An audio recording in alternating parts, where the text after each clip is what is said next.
Good morning, everyone. This is Gabe Albernaz, President of the County Council, and today is Tuesday, October 11th. We begin with our full County Council agenda today, and we start with a presentation, which is a proclamation recognizing World Homeless Day, presented by Council Vice President Glass, who is also the lead for homeless and vulnerable populations on behalf of the Council. Council Vice President Glass. Thank you. And if everybody who is here for that proclamation could please come forward.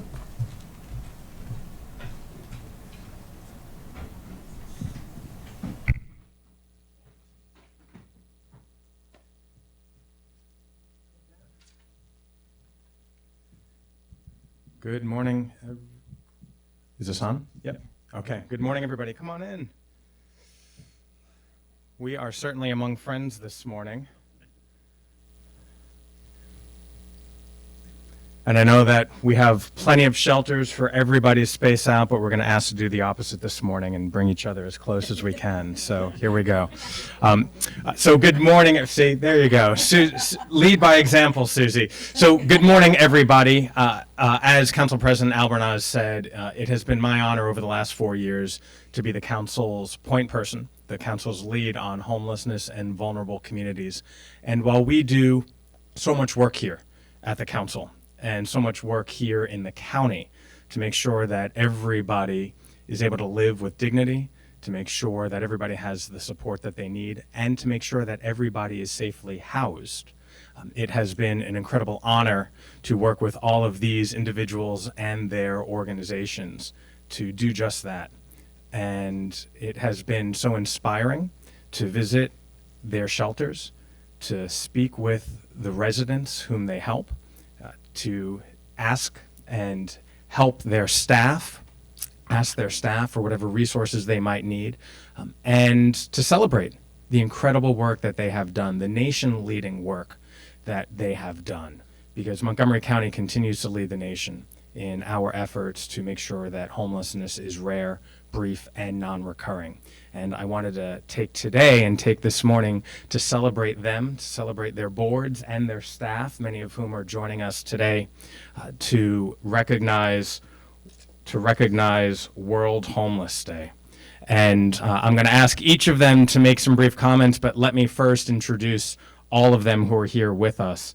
In no particular order, we have Amanda Harris, who leads our services to end and prevent homelessness.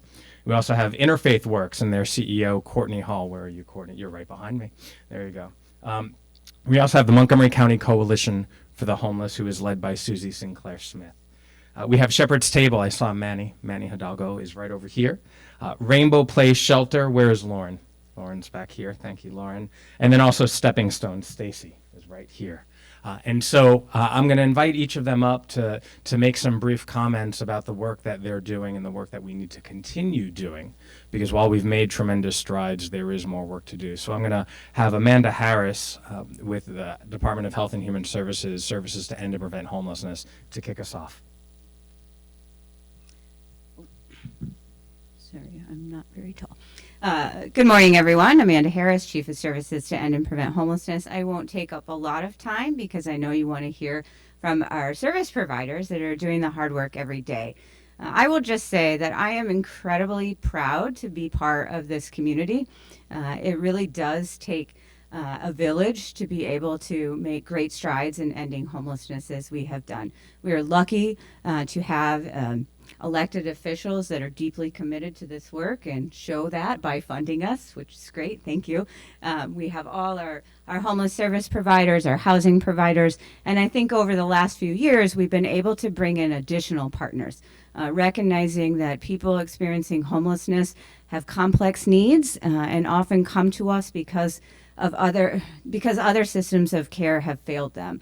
And so over the last few years, we've been able to increase our partnerships with behavioral health, with public health services, with some of our safety net clinics, even with police and libraries. So I am very excited to continue this work, and I believe in all my heart that this community will end homelessness by the end of 2025.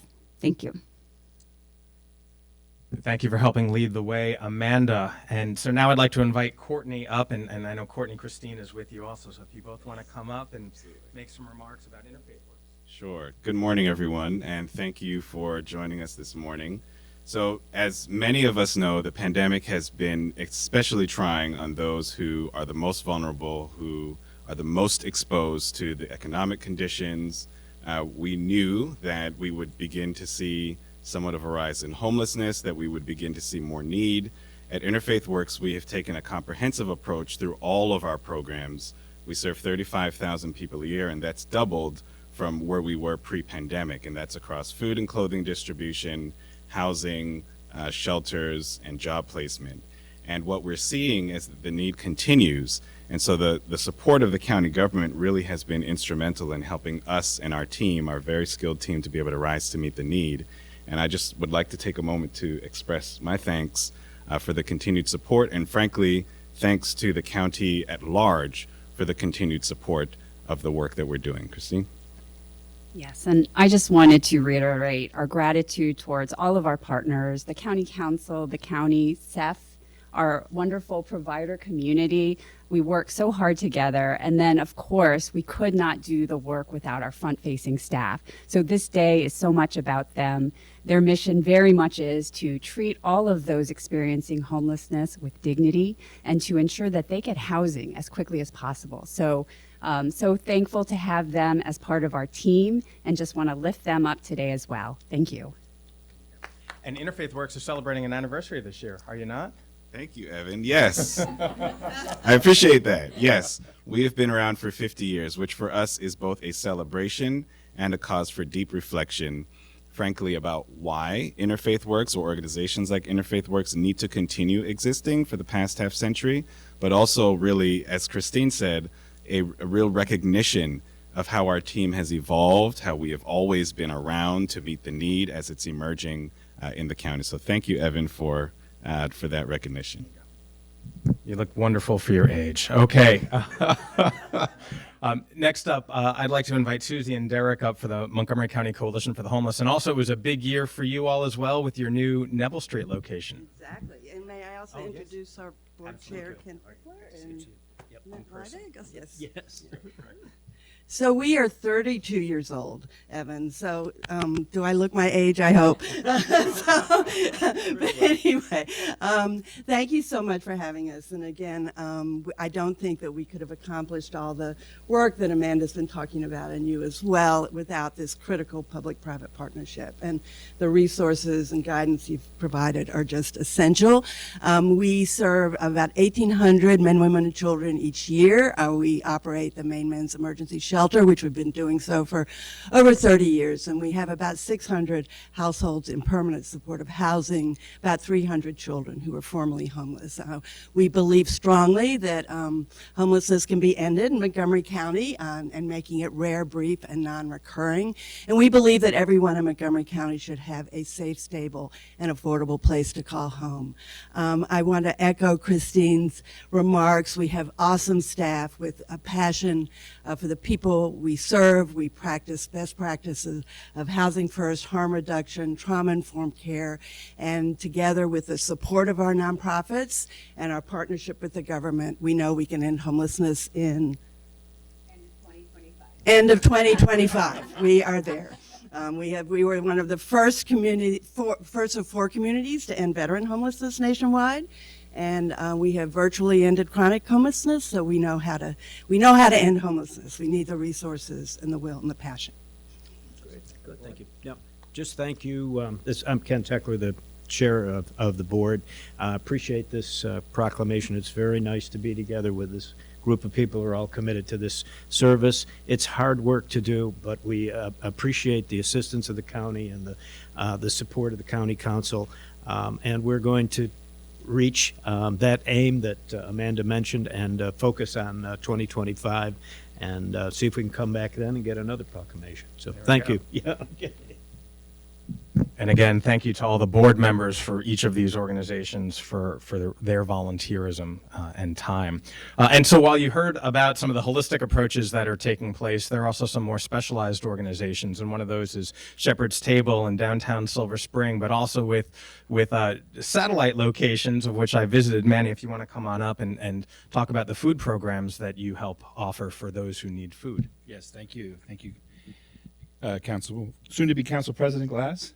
Almost, but thank you. Thank you for having the courage to be the point person on ending homelessness and to help us as the continuum to have this vision of ending homelessness. I think that's a very, very bold thing because it's easy to judge whether or not we've succeeded. And I hope that the community holds us accountable to this vision. And that we really pull it off, and I think we can. Working together, I think we can pull it off. But at Shepherd's Table, we feed people, and we use mealtime as a way to engage further and find out why people are encountering difficulty being housed, and we try to figure out how to ameliorate that situation and get people housed. So we use mealtime as a way to find a pathway forward and a pathway to self-sufficiency. And we've done we do about 130,000 meals annually. And then with you, we were able to start Beyond the Table, which is our mobile meals program in Aspen Hill and in Riverdale. So we really appreciate your leadership in helping us pull that off, and we hope to be able to continue that for many years to come. So thank you. Thank you. And during the pandemic, it was incredibly meaningful to go to Aspen Hill and see how many people lined up for food because they couldn't get it elsewhere because they were either unemployed or rent burdened. And thank you for that visionary leadership. And I'm glad we were able to help expand those programs. Also, next organization is Rainbow Place Shelter, which is a Rockville-based overflow shelter, particularly for women who need housing. Thank you, Evan. Yes, I'm Lauren Piva with Rainbow Place Shelter. We're kind of in between Interfaith Works and MCCH. We've been around for 40 years. So, yeah, I kind of let the gray come in. We are extremely proud to be a part of this proclamation, Evan. The work that is done in this county is amazing as I've traveled to other places, most recently Colorado. Just seeing the commitment to ending homelessness in Montgomery County with county government and with these amazing nonprofit partners, it's really evident how important this is to end homelessness. And we're really proud at Rainbow to have been a part of it over the last 40 years. We've served an estimated over 3,000 women experiencing homelessness during hypothermia season. And we have bold plans for the future. So I would like to use this as an opportunity to let you know we're looking to open a year-round shelter for transition-age youth 18 to 24 as soon as possible, as soon as we can find a place to do it. So keep your eyes on Rainbow Place Shelter. We're growing, and we want to be a bigger part of this. Thank you, Lauren. Thanks, Evan. And in that spirit of innovation, Lauren and I and some of her board members looked at innovative ways to provide housing for those who need it, like pop-up shelters and others that are really taking place across the country. So the innovation and the exploration continues here in Montgomery County. And last but not least, want to invite Stacy up from Stepping Stones, which is another Rockville-based organization that helps families and also helps individuals get employed as well. Hi, thank you. This is Natika Thorne, who has her hands on everything that's going on with our families. Anyways, we want to thank you very much for having the proclamation and for the commitment of the council, Amanda, the county. We've been around for 42 years. Don't I look like that? Beautiful.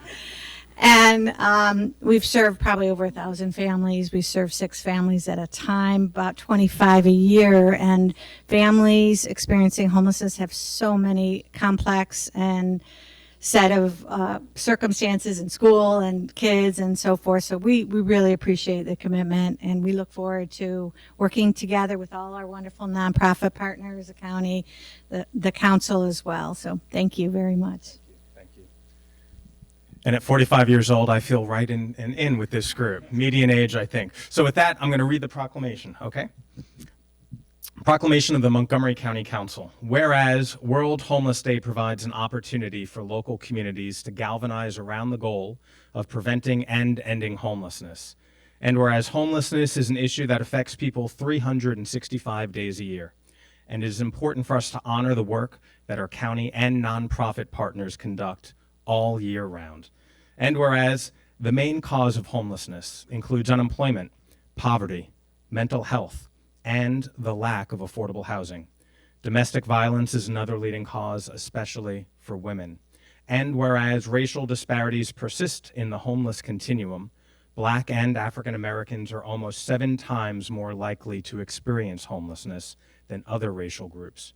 And whereas Montgomery County has made significant progress in our efforts to provide everyone with a safe place to call home, including a 10% increase in people transitioning to permanent housing over the last year, yay, and whereas Montgomery County, in partnership with our nonprofit partners, has decreased families experiencing homelessness by 50% and an overall homelessness by 41% over the last 10 years. And that is because of all these organizations behind me. Now, therefore, be it resolved that the Montgomery County Council hereby celebrates and affirms Montgomery County's commitment to making homelessness rare, brief, and non-recurring by recognizing World Homeless Day, presented on this, the 11th day of October in the year 2022. Thank you, everybody, for making this happen.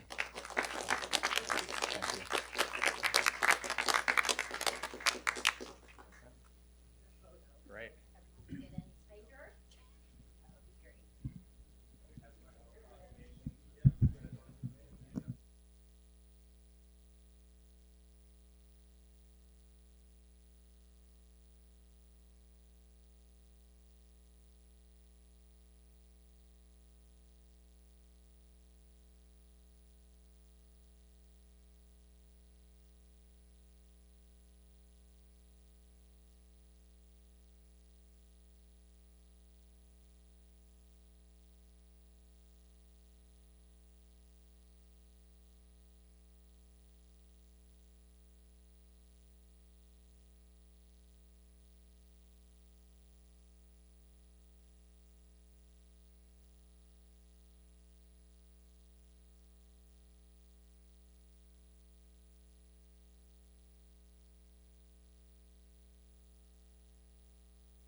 All right, we're going to go ahead and get started with our session. Thank you all so much for coming today. We appreciate you.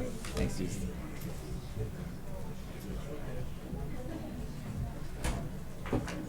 Do we don't have a quorum.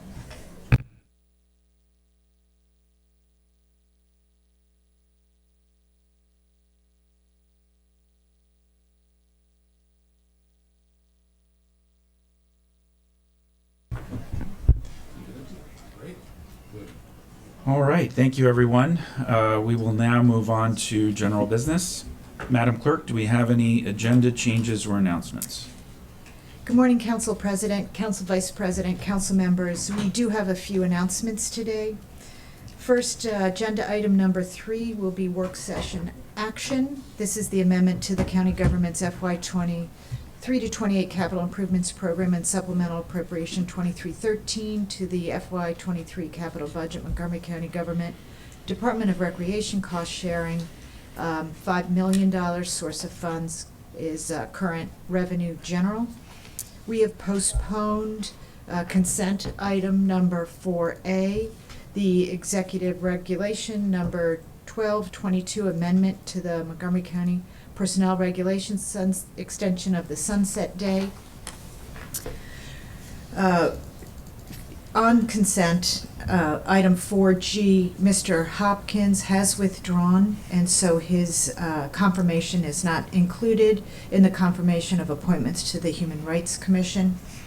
On consent, item J has been added. This is a special appropriation number 2327 to the county government's FY23 operating budget.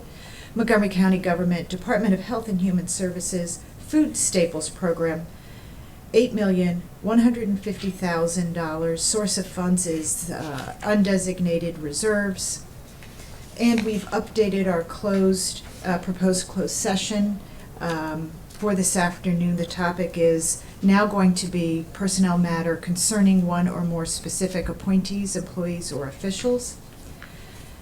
The council did receive one petition from residents of Montgomery County opposing Thrive Montgomery 2050 plan. We received 209 names. Thank you. Thank you, Madam Clerk. And there are no minutes for approval in this morning. So we can go to the next item on the agenda, which is item number 2, a wrap-up work session on Thrive 2050. And as our esteemed colleagues are coming forward, I'm just at a very high level going to sort of address the elephant in the room.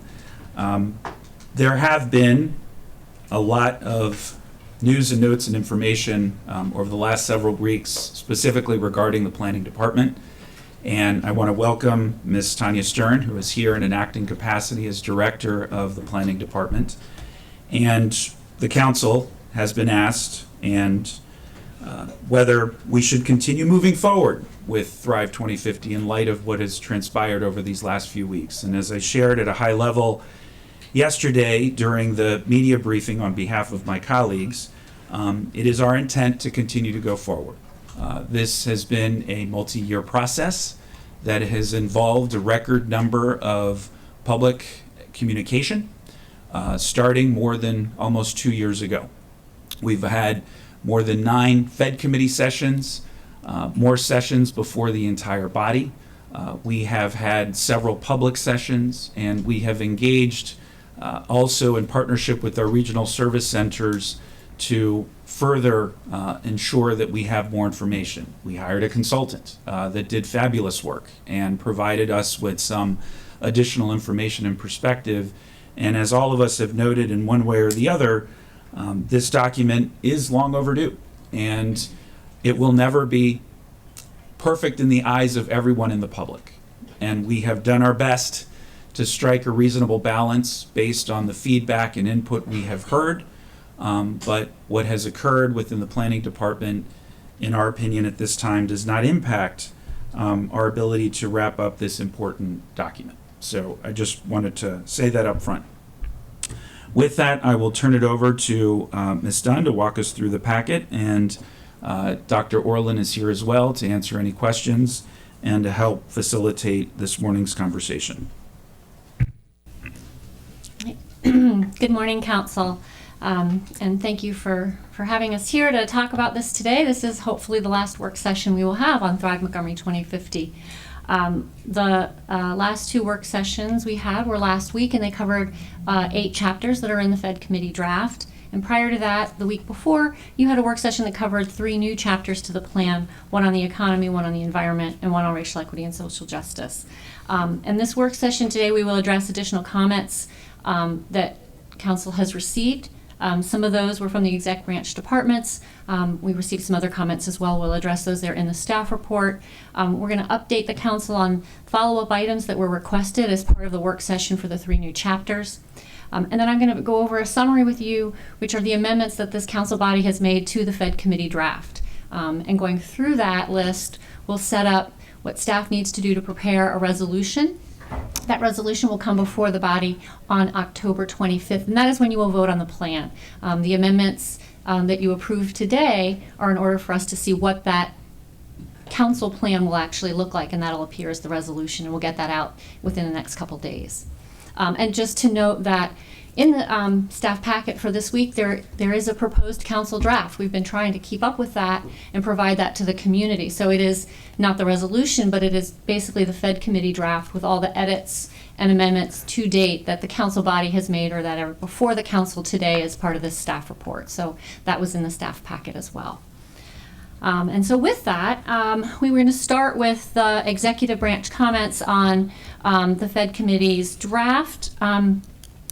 There are a couple high-level comments that came in. There are comments from departments that were not specific text changes to the draft, so we're not going to spend a lot of time on that. They are useful comments. They're addressed in the staff report, many of those can actually be something that we keep in mind and planning keeps in mind as we go through the master planning process that follows adoption of a general plan.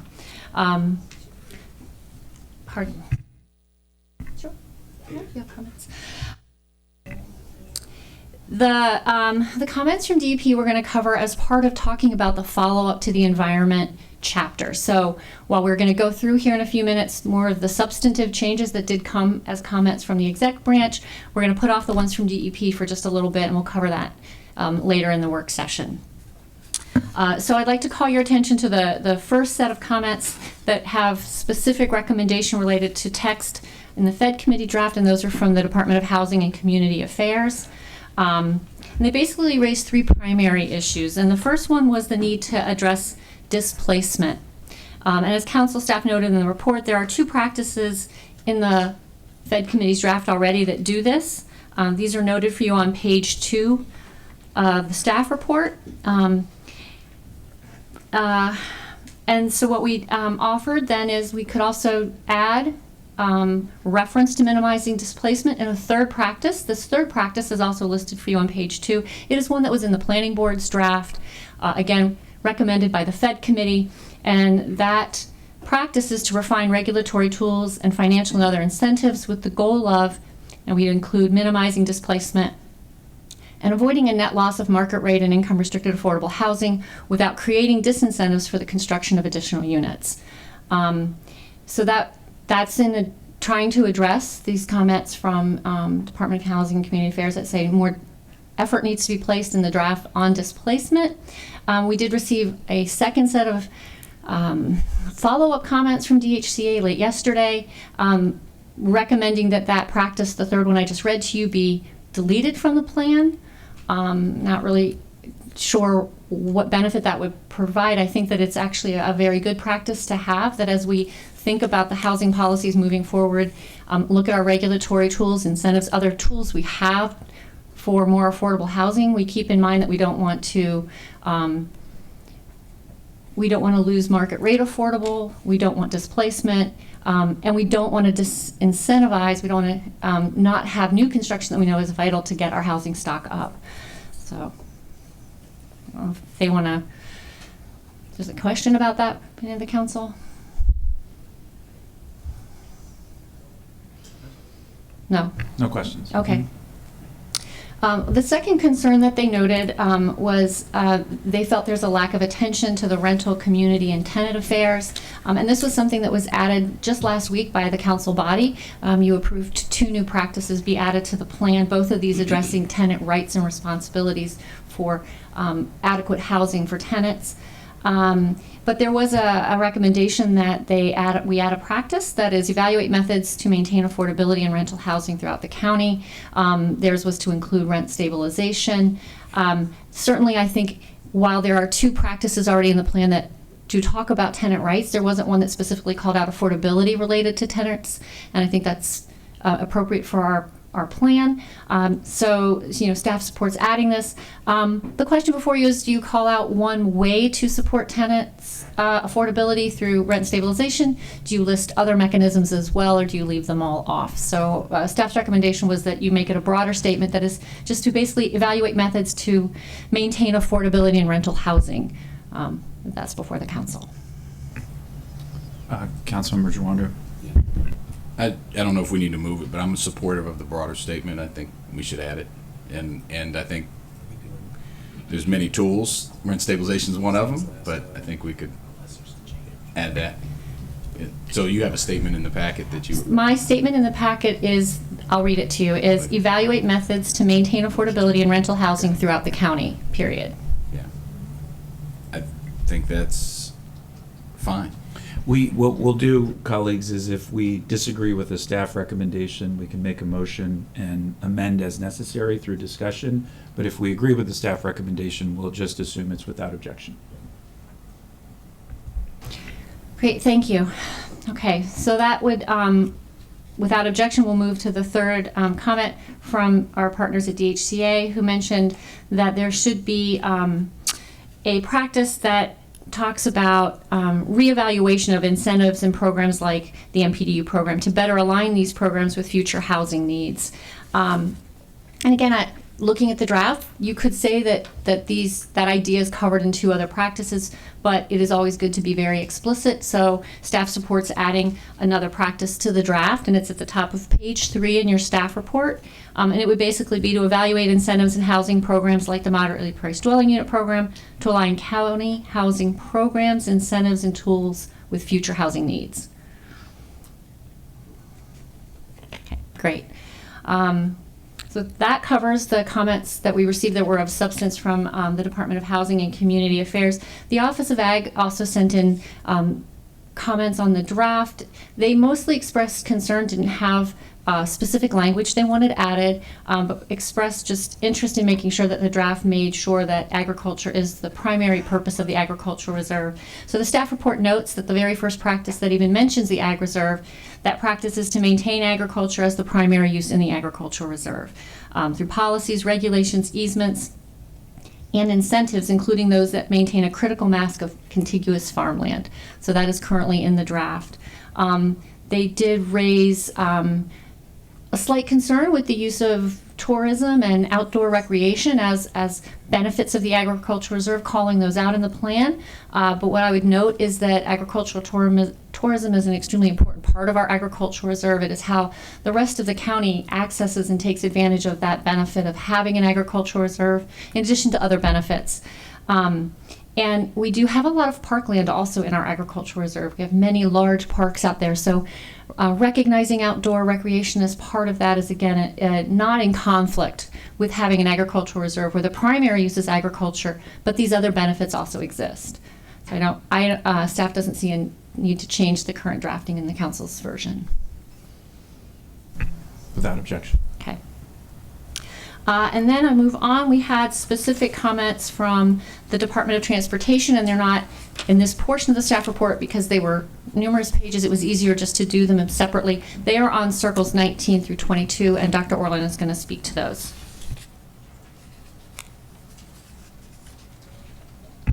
Okay. Thank you very much. Good morning. DOT provided many comments, all directed to the policies and practices bullets on page 80 of the of Thrive, and I'm going to go through each one and our reaction to them. And they're, as Pam said, they're on circles 19 through 22, so you could follow along there if you'd like. The first on the category of develop a safe, comfortable, and appealing network for walking, biking, and rolling.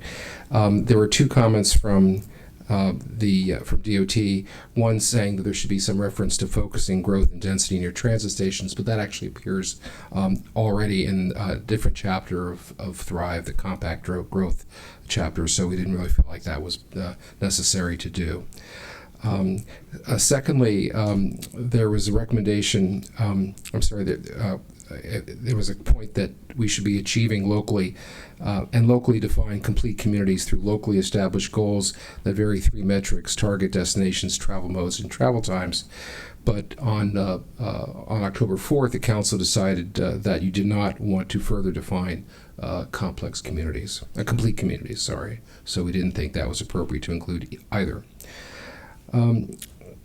They, under this first category of practices and policies, they would recommend moving the second and third bullets from this section to the section entitled Adopt Policies to Reflect the Economic and Environmental Cost of Driving Alone, and we agree with that. We think that's where those bullets belong.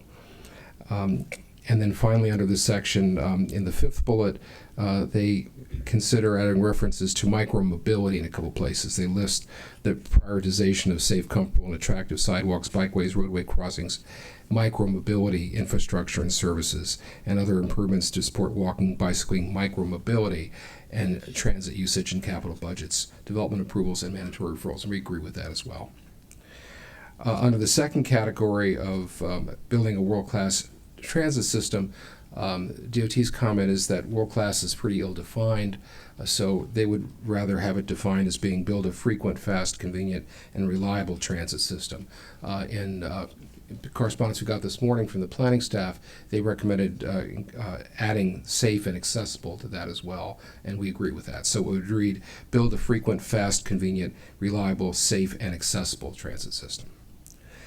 On Circle 20, there's a consideration to add a new bullet, improve upon and achieve greater parity with travel times and travel costs of transit services as compared to automotive travel. We think that this kind of comment is better captured in the how we evaluate progress section of the chapter.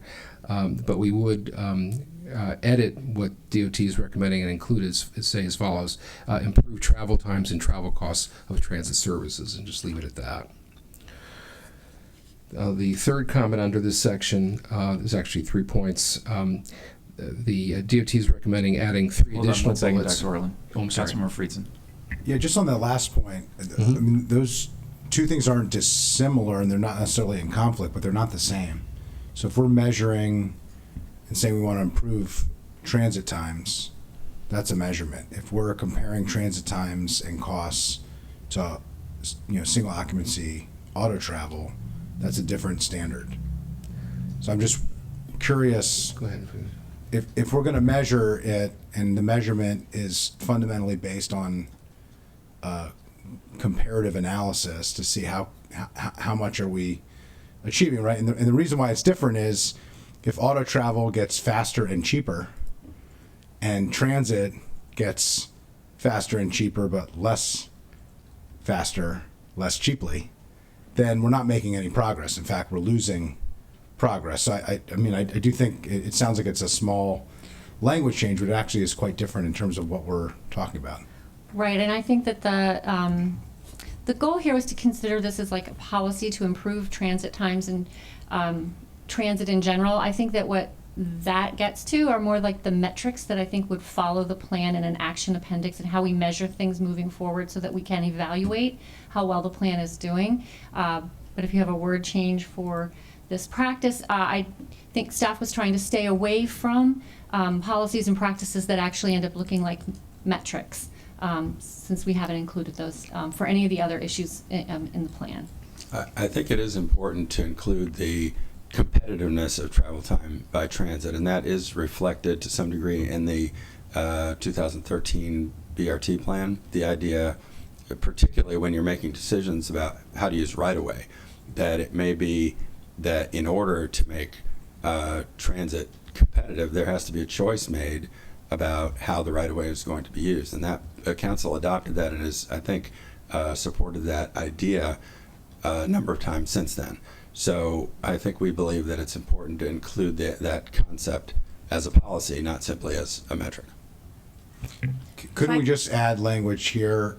I mean, you had as compared to, with, as opposed to as compared to automotive travel, couldn't we say something along the lines of, what you've taken out? We could add back in something along the lines of, to achieve greater parity with automotive travel. Because that's the That would be purpose of better, the yeah. improvement is to achieve And greater parity. Ms. Stern, I think you wanted to chime in. Just wanted to follow up on the chair's previous comment. I'm Tanya Stern, acting director for the record. Just also wanted to remind the council that following adoption of Thrive Montgomery 2050, we will be embarking on a process to create metrics using some of the metrics that are already referenced in the draft plan and also developing some additional metrics. So these comments from MCDOT will be helpful in helping us identify those metrics. So I just wanted to add that. I appreciate it. I would suggest that we add in, so it would say improve travel times and travel costs of transit services to achieve greater parity with automotive travel. Is there a second? Second by Councilman Miller. Any discussion? All those in favor, please raise your hands. That is unanimous among all those present. Great.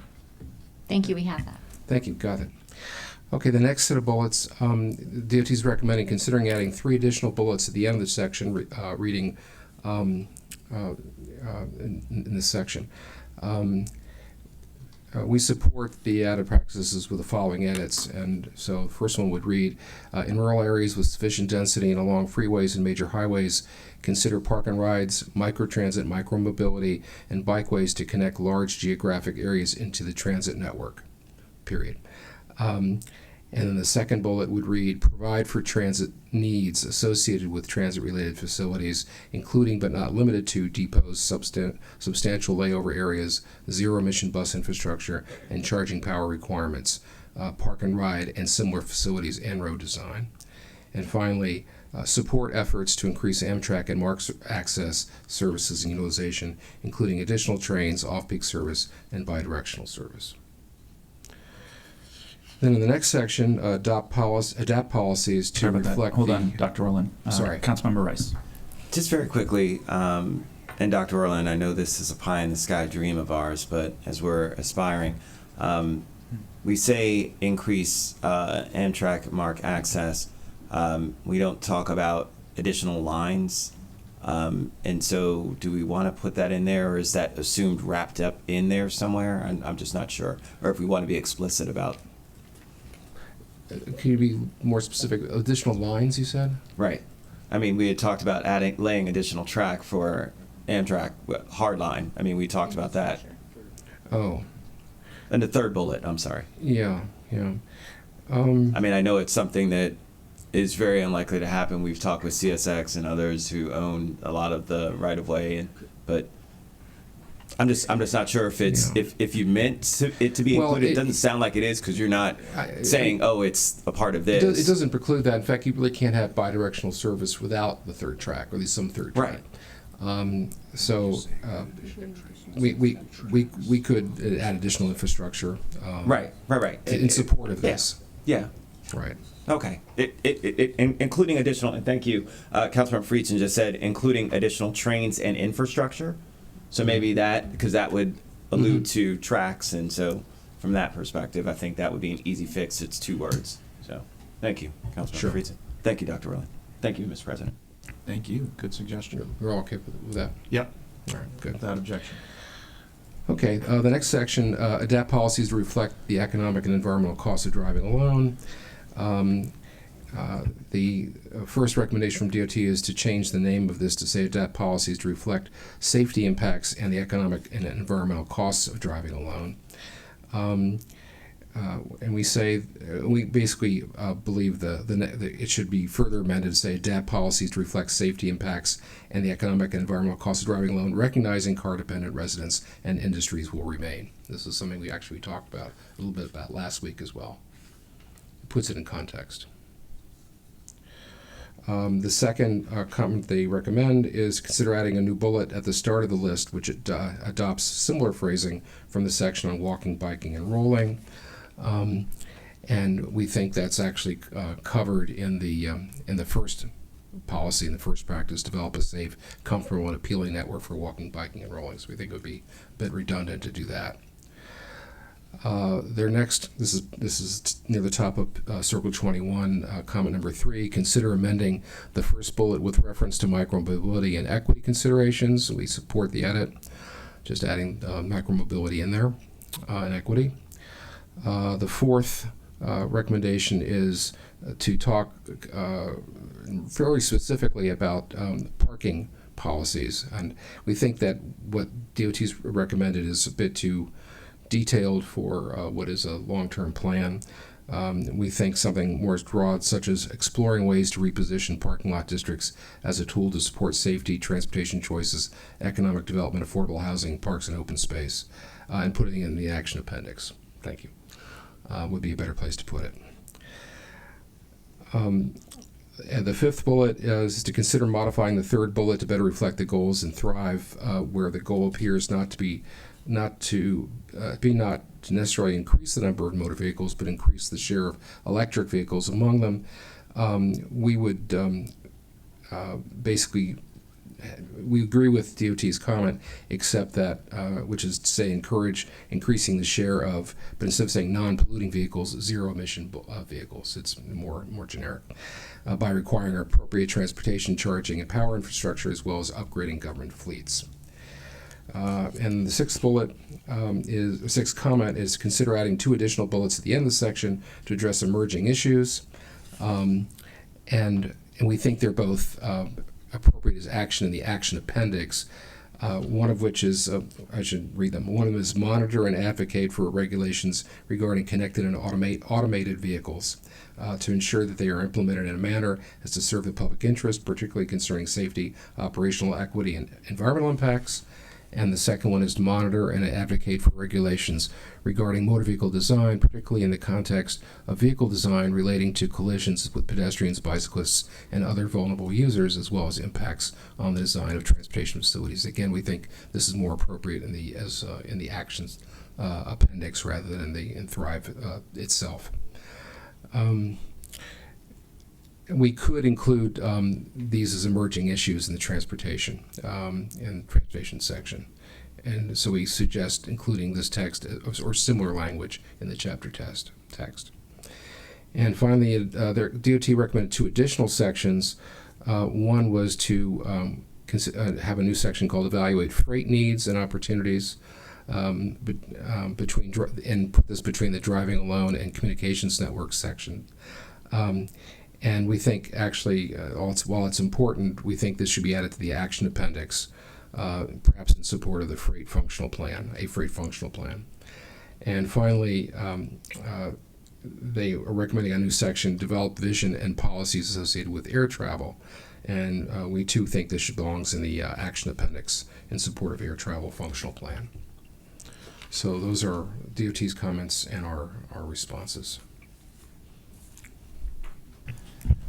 Councilmember Reamer. Thank you for the feedback and the comments. We've heard a lot about work from home and how that has been reshaped through the pandemic. And can you just talk to us how you feel that this document addresses that issue in a very general way? I believe there are references to telecommuting, but you're right. There isn't a lot of emphasis on not just telecommunicating, but in transportation demand management in general. It doesn't get quite the airplay as some of the other modes. So I suppose we could go back, look through this, and see if there's places we could insert that more explicitly. But I would make it more in the terms of transportation demand management, one of the tools of which being telecommuting. Right. Okay, something we can consider. Any other comments, colleagues, on the transportation section? Seeing no comments, thank you, Dr. Orland. Sure. Okay, moving on. There were other comments also from the exec branch. Included in that were comments from the Office of Racial Equity and Social Justice in support of the work that was done by, I'm sorry, I'm on page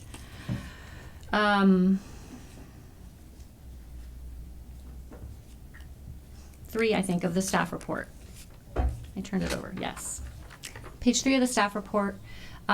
So rather than going through general comments received from all, they are in your staff report. We have just this morning been focusing on the ones that would change text in the plan, but I do want to highlight that the Office of Racial Equity and Social Justice did weigh in. They had supportive comments for the work done by our Racial Equity and Social Justice consultant and their chapter.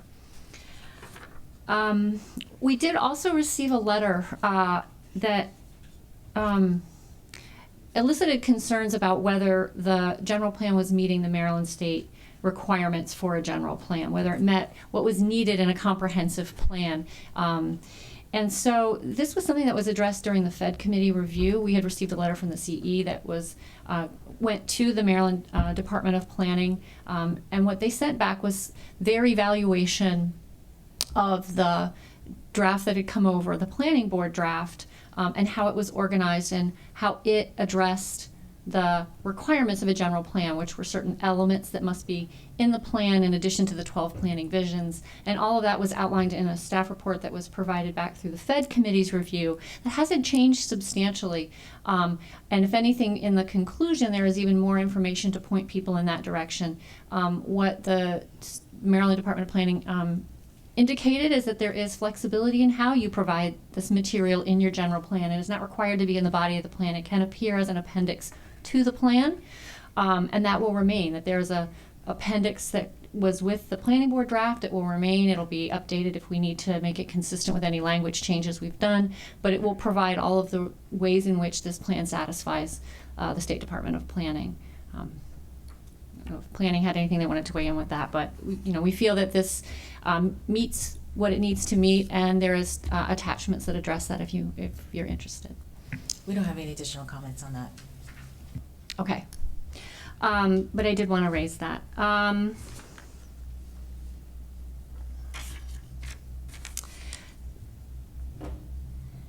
So now we're going to move into just doing some follow-up review with you for the 3 chapters that you reviewed a couple weeks ago. The one on the economy, the environment, and racial equity and social justice. And as you might recall, the council didn't have any substantive changes to the new chapter on the economy, but there was some discussion about more language in the environmental resilience and sustainability chapter. Councilmember Friedson raised, and he had remembered that the community had weighed in and asked that there be greater attention to the water resources in the county, the Potomac River and the Chesapeake Bay, and how they all function together.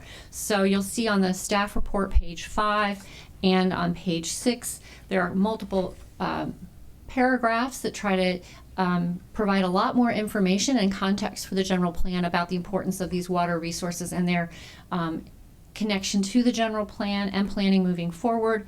And in addition, we received, as part of the executive branch comments from DEP requesting also more information and context related to how the future land use should address a variety of environmental concerns, and those are listed in the chapter in the middle of page 6.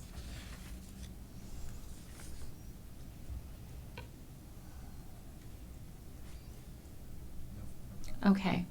In addition to that, I think we've spent the most time in review of the new chapter material on the chapter on racial equity and social justice, and council members had quite a bit of information that they wanted added to that chapter as well. And so the first one had to do with adding information related to tenant rights. And again, you'll see on the bottom of page 6, the top of page 7, a paragraph that puts that in perspective for the county, what our percentage of renters and home ownership is, demographic information related to that. The second was information on education and access to education. There are a couple paragraphs you can see there on page 7. Also in the staff report on circle pages 149 through 175 are numerous maps and graphics that came from the planning department. They did a lot of work after that work session to put those together, and those in some fashion will be put into the plan to support this material, this text. And I'll just reiterate that a lot of the photographs, graphics, tables, all of the things that get placed in the document after all the text is approved. And so it will all be consistent and coordinated with the text that it is supposed to support, and have headings and things that make sense so that it's relevant. Councilmember Reamer. Back to point number 1 under the racial equity and social justice, could we just add a year of the citation for especially the 75% of white householders own their own homes, number declines to 53%? Because those are numbers that could be improved, and they should be. And since this is a long-term document. Okay, thank you. Yeah, definitely. Okay. Moving on. I'm sorry. Sorry. Just on that point, Mr. Yep, President. Councilwoman Zander. And since we're going to do that, I agree, belts and suspenders. Also, just breaking out the disparities, for example, 53% for households of color, but like even breaking it out, I think it's 41% for African American households, and I forget the exact number for Latino households. But I just think it's important to have targets and goals for every population. And since I agree with Councilmember Reamer, that's an important goal. So Absolutely, we can add that, yes. Okay, moving on? Okay.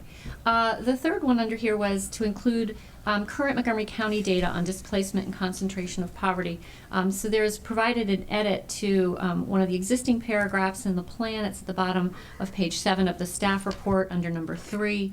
If you turn to page 8, you'll see the addition of a new paragraph provided by planning to do just that, to bring in their most recent work on neighborhood change and provide information related to that. There's also a graphic. It didn't make it into the staff report, somehow got cut off.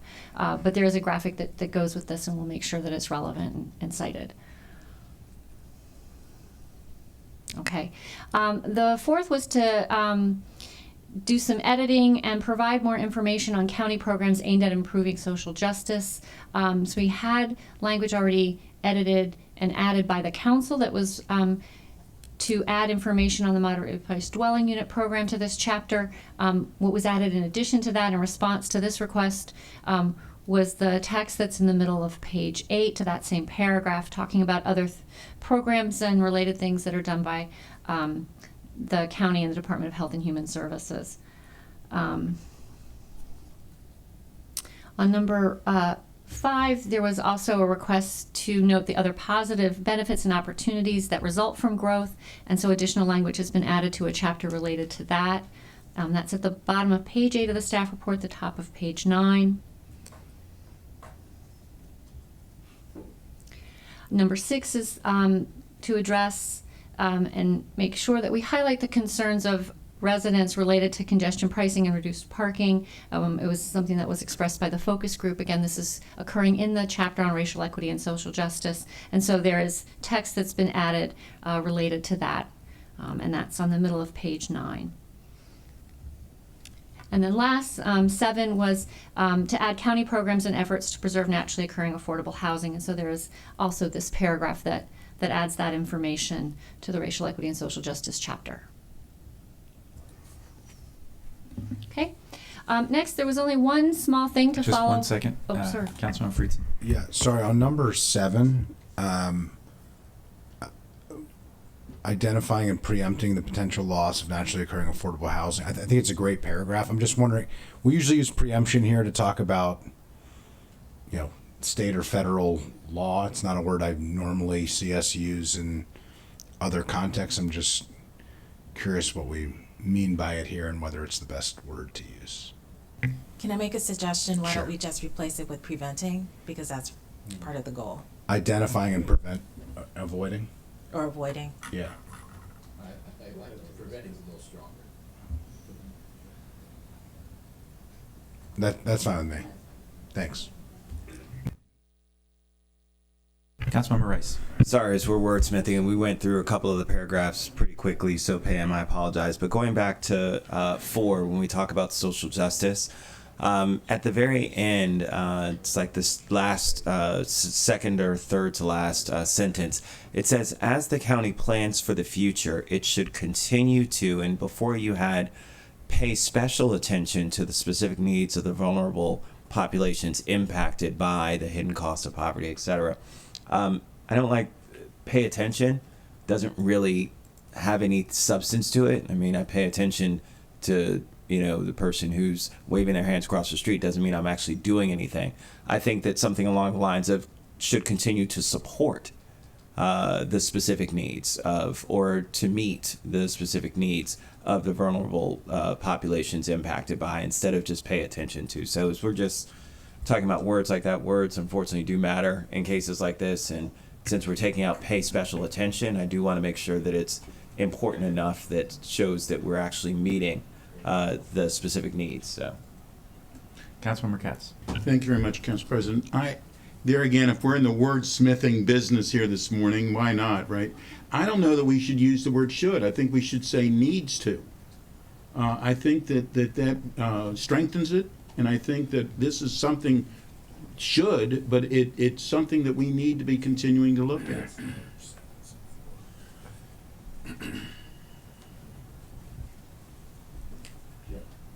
do you have any ideas, Pam, about how we could restructure that to make it a little bit stronger in terms of what our, I mean, this is an important commitment that I think is incredibly important that we say continue, because we have done the work. Absolutely. We've done that, but I want to make sure that it does continue. So I agree, with Councilmember Katz, it will, as county plans for the future, it must continue to. I don't. Yeah, You I know, know, must I is mean, strong. yeah, I mean, I know. we don't want to. We don't want to Right, be right. inflexible. Yeah, yeah.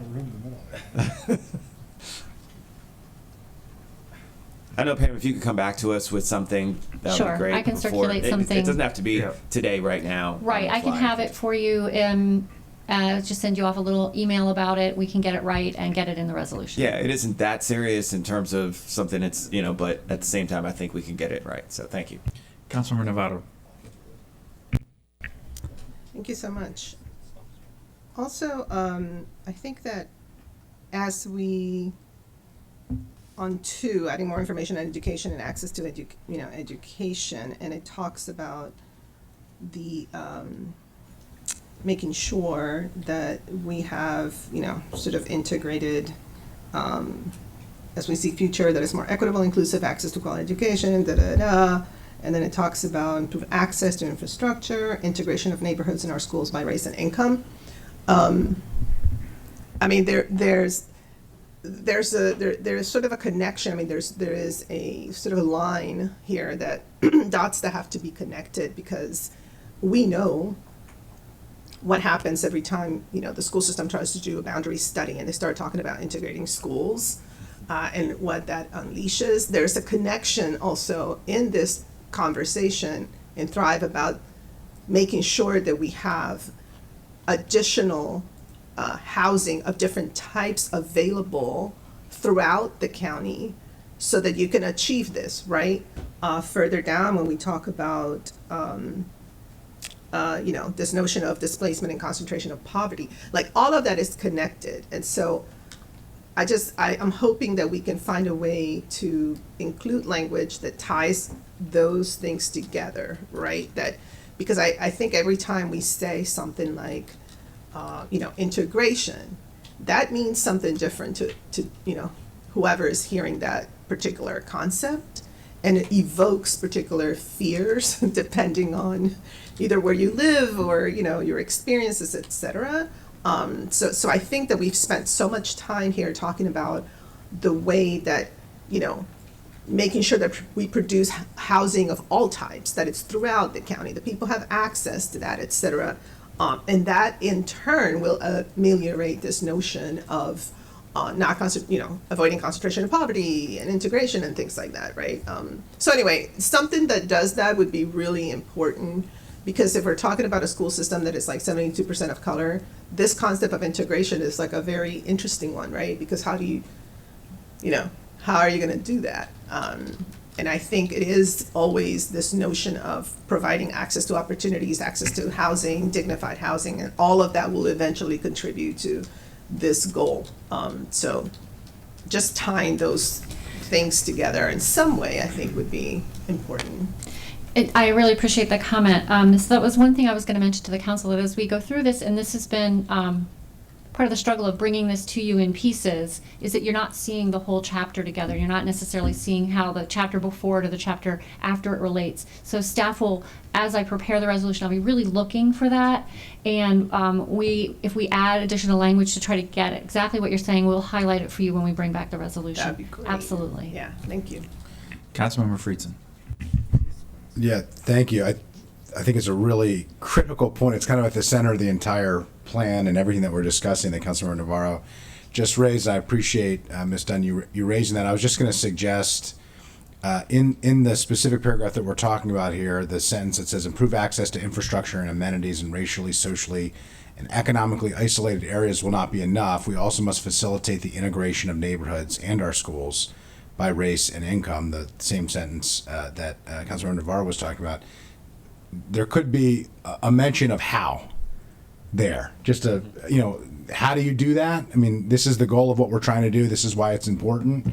I think the how speaks to what Councilmember Navarro was talking about, of ensuring that there's housing, that there's jobs, and there's access to housing and jobs throughout the county. That's really the thrust of the plan, and I think it speaks to it at that point. So I was just going to make that suggestion. Thanks.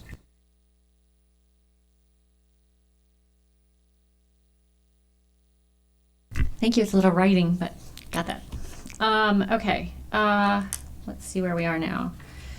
So I was going to bring up one minor thing that we did receive a little more than a handful of emails concerning after the review last week on the Fed committee draft, which related to removing the term urban from urban heat islands. It was the only thing that we really received any correspondence on directly related to that work session.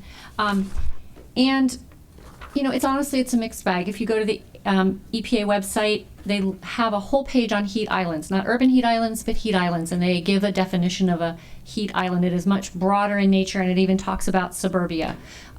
There is also the term of art of urban heat island, and we all hear it, and it's regularly used. So it is not incorrect to have in the draft a reference to heat island. It is broader. People in the community feel very strongly they would prefer the term of art urban heat island. So basically that is a call up to the council body. Both are correct. Councilmember Reamer. I just want to say again, so my goal was to ensure that we have the broader formulation because there are many kinds of heat islands in Montgomery County. Urban heat islands are a real problem, and they create harmful impacts, and those are often play out along the lines of disparities that we see in the community, and we need to mitigate them. And I was making a very almost a micro point that tall buildings can contribute to cool atmosphere in an urban area. But I thought that by formulating the broader phrase of heat islands, that we would keep the focus on the whole county. So that was my goal, and I'll defer to my colleagues as to how they wish to handle it. Does anybody want to chime in? I don't personally have a real preference here. Councilmember Jawando? As long as, like you said, it's inclusive of both, of all types of heat islands. So, you know, that's our and if you go to the EPA website, it is. EPA is good enough for me. Thank you.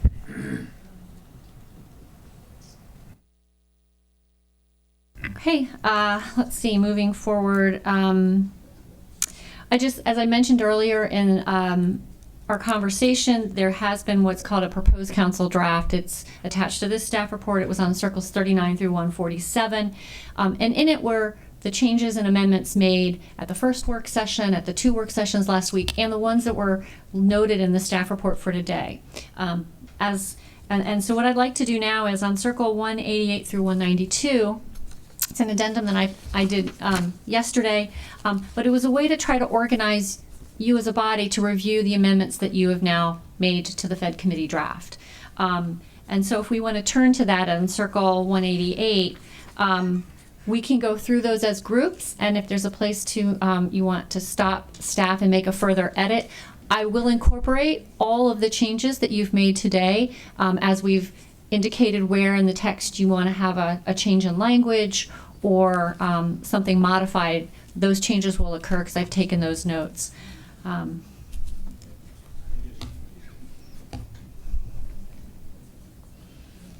Just give us 1 second. Yep. I'm scrolling down to get to Sure. 188.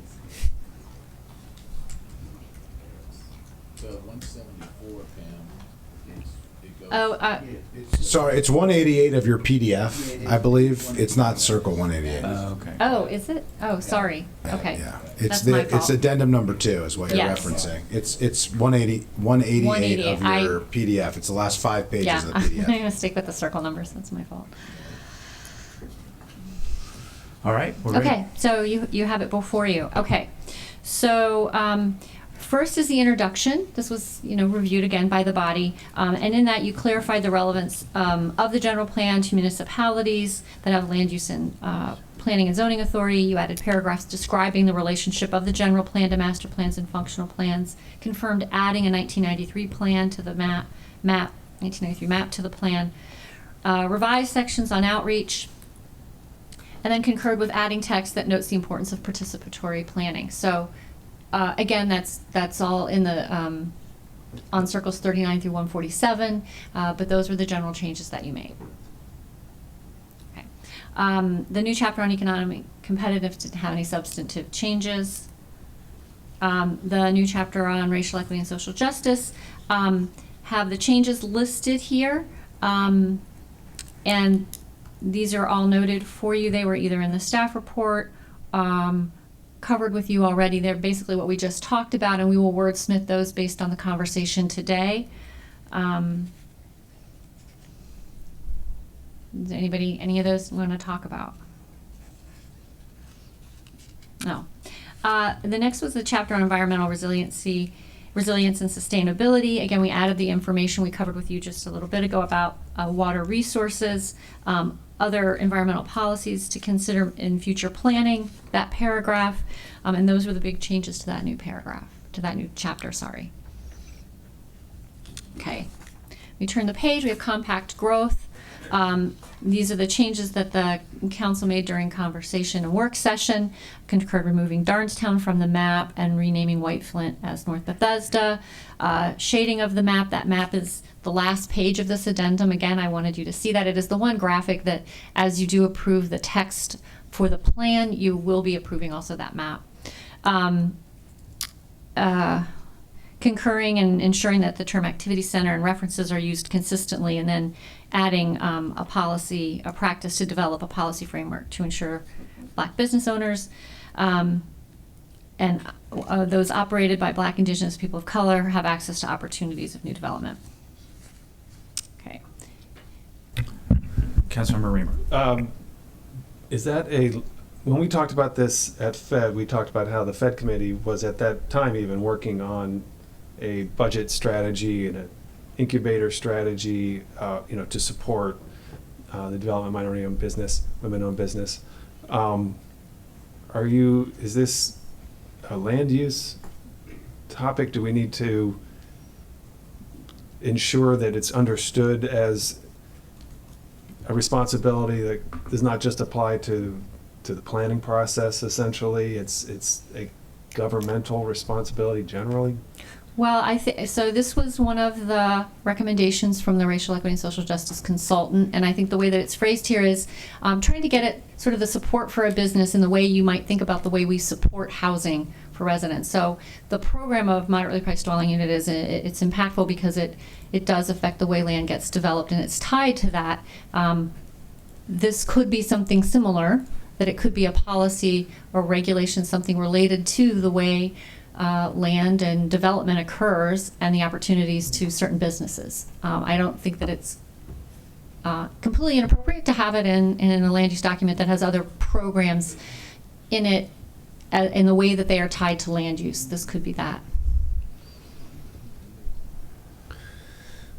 I mean, okay. I mean, I don't know that we want to refer to a specific initiative or concept.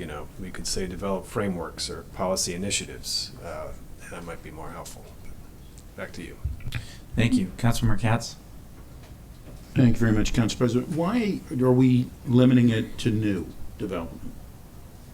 Why wouldn't it be development in general? It doesn't have to be, but I think in the case where we're thinking about tying it to land use, it would probably be something we would focus more on as development comes forward. So it might be new to the person who's having that business, but if they reconfigure something, I don't know why we'd limit it to new. So maybe new in this context here is confusing because it doesn't necessarily mean new and not including redevelopment. Right. Right. Thank you, Mr. President. Councilmember Friedson. Yeah, we were just chatting over here. I think maybe new development and redevelopment are some version of that, because infill development, redevelopment is generally what we're talking about. And I think the purpose here, just to be clear, and this was brought up by the Racial Equity Social Justice Consultant, but the idea that we're focused not just in housing on ensuring that housing that we're supporting is supporting communities that are there and communities that we want to attract to come in. The same is true in a business perspective from a land use dynamic, that when we are redeveloping, we want to make sure that we're redeveloping, let's say, a shopping center, and that shopping center both is attracting new investment, which is good and positive and serves the needs of the community there that wants new and improved and world-class amenities and deserve it, but also is mindful that there are existing businesses there, and we want to be supportive of them too. I don't think this is specific, but I think that it speaks to the mindset that we should have as we're making these land use decisions. And I, personally think that it's a good recommendation. I think it reflects what we heard from folks in the additional outreach that we did to make sure that we're doing redevelopment and new development as inclusively as possible. Thank you. Councilmember Joando. Yeah, I agree, and I think adding, I took new development to mean redevelopment too, but I think as adding it is fine. And I also want to say that this is a big concern. We talk about some of the concerns we've heard. Displacement is one, but also obviously this would be a context of, as Councilmember Friedson mentioned, potential, we want to avoid displacement of businesses that are already there, but also the cookie cutter effect of, like, when redevelopment happens, that it's going to be chains or things that aren't reflective of the community. I think this gets at that too, that we also want to make sure in a community like ours that has so many businesses owned by people of color and women, that they are a part of the planning, land use, development, and economic drivers of our community and are included in new development. So I think for all those reasons, we should absolutely keep it. Thank you. Okay. Okay, the next are the amendments that the council made to complete communities, and they're listed here in bullets. It has to do with adding reference to the Sustainable Growth and Agricultural Preservation Act as a footnote, making sure that parks and public spaces are prominently listed also as parts of complete communities. Again, making sure there are places where we're focusing and highlighting on minimizing displacement as the county moves forward. And let's see, and then the last was, again, this was an environmental recommendation to develop strategies to ensure that infill and redevelopment does not result in negative environmental consequences, such as increased stormwater runoff, loss of tree canopy, and the expansion of heat islands. So I think that's a practice that hadn't been in the prior drafts, but is a really useful and responsive practice that's been added in the council draft. Okay, next we have the Design, Arts, and Culture chapter. You can see here there are a number of things that were added to it, practices that were added. Those are all underlined. Many of those came from the Racial Equity and Social Justice Consultant. If you have no questions on those, I can move on to transportation. I'll give you a minute. Okay. The ones for transportation, they're listed at the top of page 3 of the addendum. I'm sorry, I don't know what number in the PDF, but they note all the additions of text and language that has been added. We will note the changes made today to adding safe and accessible to the build a frequent, fast, convenient, reliable transit system, the change regarding Amtrak, and the other change regarding the travel times, making that consistent with parity to auto travel, and then the ones listed here adding practices from the council that were those last 2 bullets. And then housing, again, we've got them all listed here. There are quite a few bullets where the council approved adding new practices or revising language to be more clear, or to, again, provide more attention to certain populations to make sure that it is very evident what our support is moving forward. In particular, the one, the Fed committee made sure that they added a practice related to housing first, and housing the homeless, and then the council has supported adding the phrase in support of unsheltered populations and those who may be aging out of youth programs. Again, that came from the Racial Equity Consultant, because sometimes I think that's a population that gets lost in that conversation. The one we talked about today that came from DHCA, evaluating incentivized housing programs and minimizing displacement. So that pretty much covers housing. If you turn, there were no additional edits to the chapter on parks and recreation. And then the council did take time to look again at the conclusion, and there were multiple underlined paragraphs we brought to you that were provided by planning staff that just provided a whole host of more information to that conclusion about how implementation would occur and compliance with the state planning requirements. And with that pretty much covers the amendments made by the council body, and I'm going to write up the resolution for you. It will get posted within hopefully a couple days. That'll be for the community to see as well. And then you will be back on the 25th to take a vote on action on the plan, and it will be related to that resolution. Ms. Dunn, thank you. I just want to underscore a couple of points, and we have heard a lot of the concerns that were raised and done everything, I think, within reason to address those concerns. Things like adding as an addendum 1,000 plus correspondence that we got from all sides. We have actively engaged with the executive branch and appreciate their feedback, which was helpful in strengthening the document even further.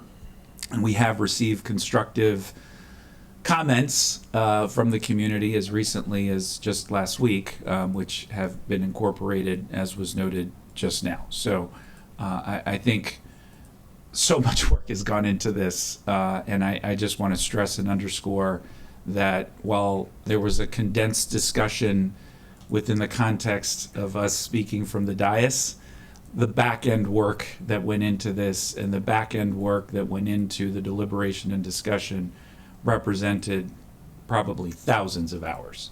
So, for our general public who has the perception that we're doing this on the fly, we are not. And I think it's really, really important to underscore and note that. So, any other questions or comments? Councilmember Katz? Thank you, Council President. When we have a final document, or as close to a final document as you can get before a vote, I would suggest that we don't have the brackets in it, because I don't know, as you go through it, you underline the new and you put in brackets of the old, and the brackets can be very confusing, especially this document is a thick document, and it can be very confusing, especially to the public, thinking that they read it, so therefore they also see those suggestions. I would suggest that we don't have brackets in the document that people will be seeing. Councilmember Katz, we can do it in both forms. Do it in both forms is fine. But for the fine. record, it's important for us to show the changes, but we'll also do a clean version to help people be able to read it. Okay, that would take care of my concern. Thank you. Councilmember Katz, I just want to clarify, when we do the, so we'll do the version we're required by law to do that shows every change, and it's going to be the changes that this council body has amended to the Fed committee draft, just to be clear. But when we'll do one that is easier to read, we can make it a fully clean copy, which means it'll incorporate all the changes this body has made, and it'll be a clean copy, or we can just show underlined additions, where we're replacing text but not showing what was removed. So what is your will on that? I think, there again, my preference would be a fully clean copy. Okay, and we I can had do that. someone on Sunday say to me that they've tried their best to follow all of the suggestions, and they said it's confusing. Well, one of the reasons is because it is. So I believe as clean a copy as we possibly have. If someone wants to go back and see how we got from A to Z, because it's a whole lot more than from A to B, then that's fine too. But I do believe someone should have the opportunity to read the cleanest copy. Thanks. Councilmember Navarro. Yeah, so, I understand what Councilmember Katz is definitely, saying. But I do think that we should follow whatever format or protocols we followed in the past. If we want to have two versions, that's fine. But obviously, there are some legislative requirements that we have to meet. And, notwithstanding the notion that, of course, it's a very large document, I don't think that this body can make decisions on changing, legally required formats at this point. But, as long as you're complying and it comports with everything we have to do. What we'll do is provide you a resolution that is in holding with every time you see a master plan how we write our resolutions, which is we do the line by line showing you of all the changes. And then in addition to that, we will provide a clean copy of the proposed council version. So there'll be two different things. Councilmember Rice. And so that'll be like an online version. We're not printing any. Thank you. Just concerned about our trees. Thank you. All right, I think that's it. Thank you very much, Ms. Dunn. Colleagues, we're 20 minutes ahead of schedule, and I see that we're missing a couple of people who are going to be in the audience, I think, from the Department of General Services. So why don't we recess for 20 minutes and then be back at 11 o'clock.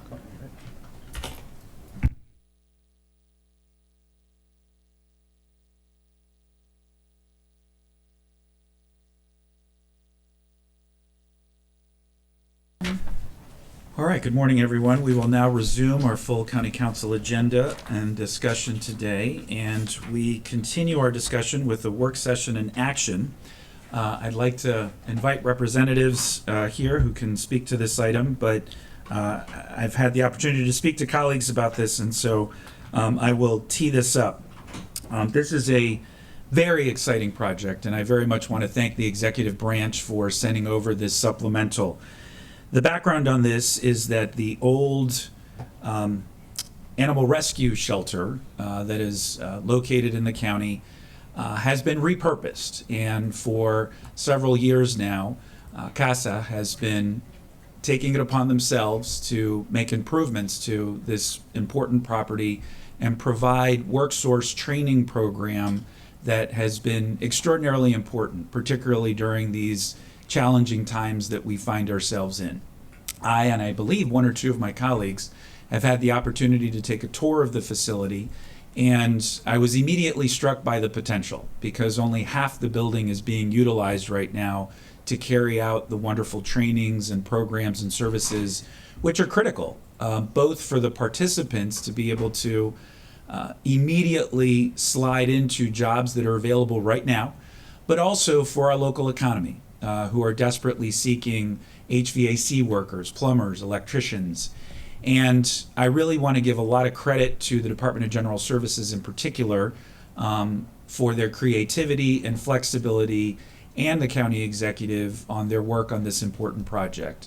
This appropriation will allow us to be able to build out the other portion of the building that is inoperable currently and being underutilized.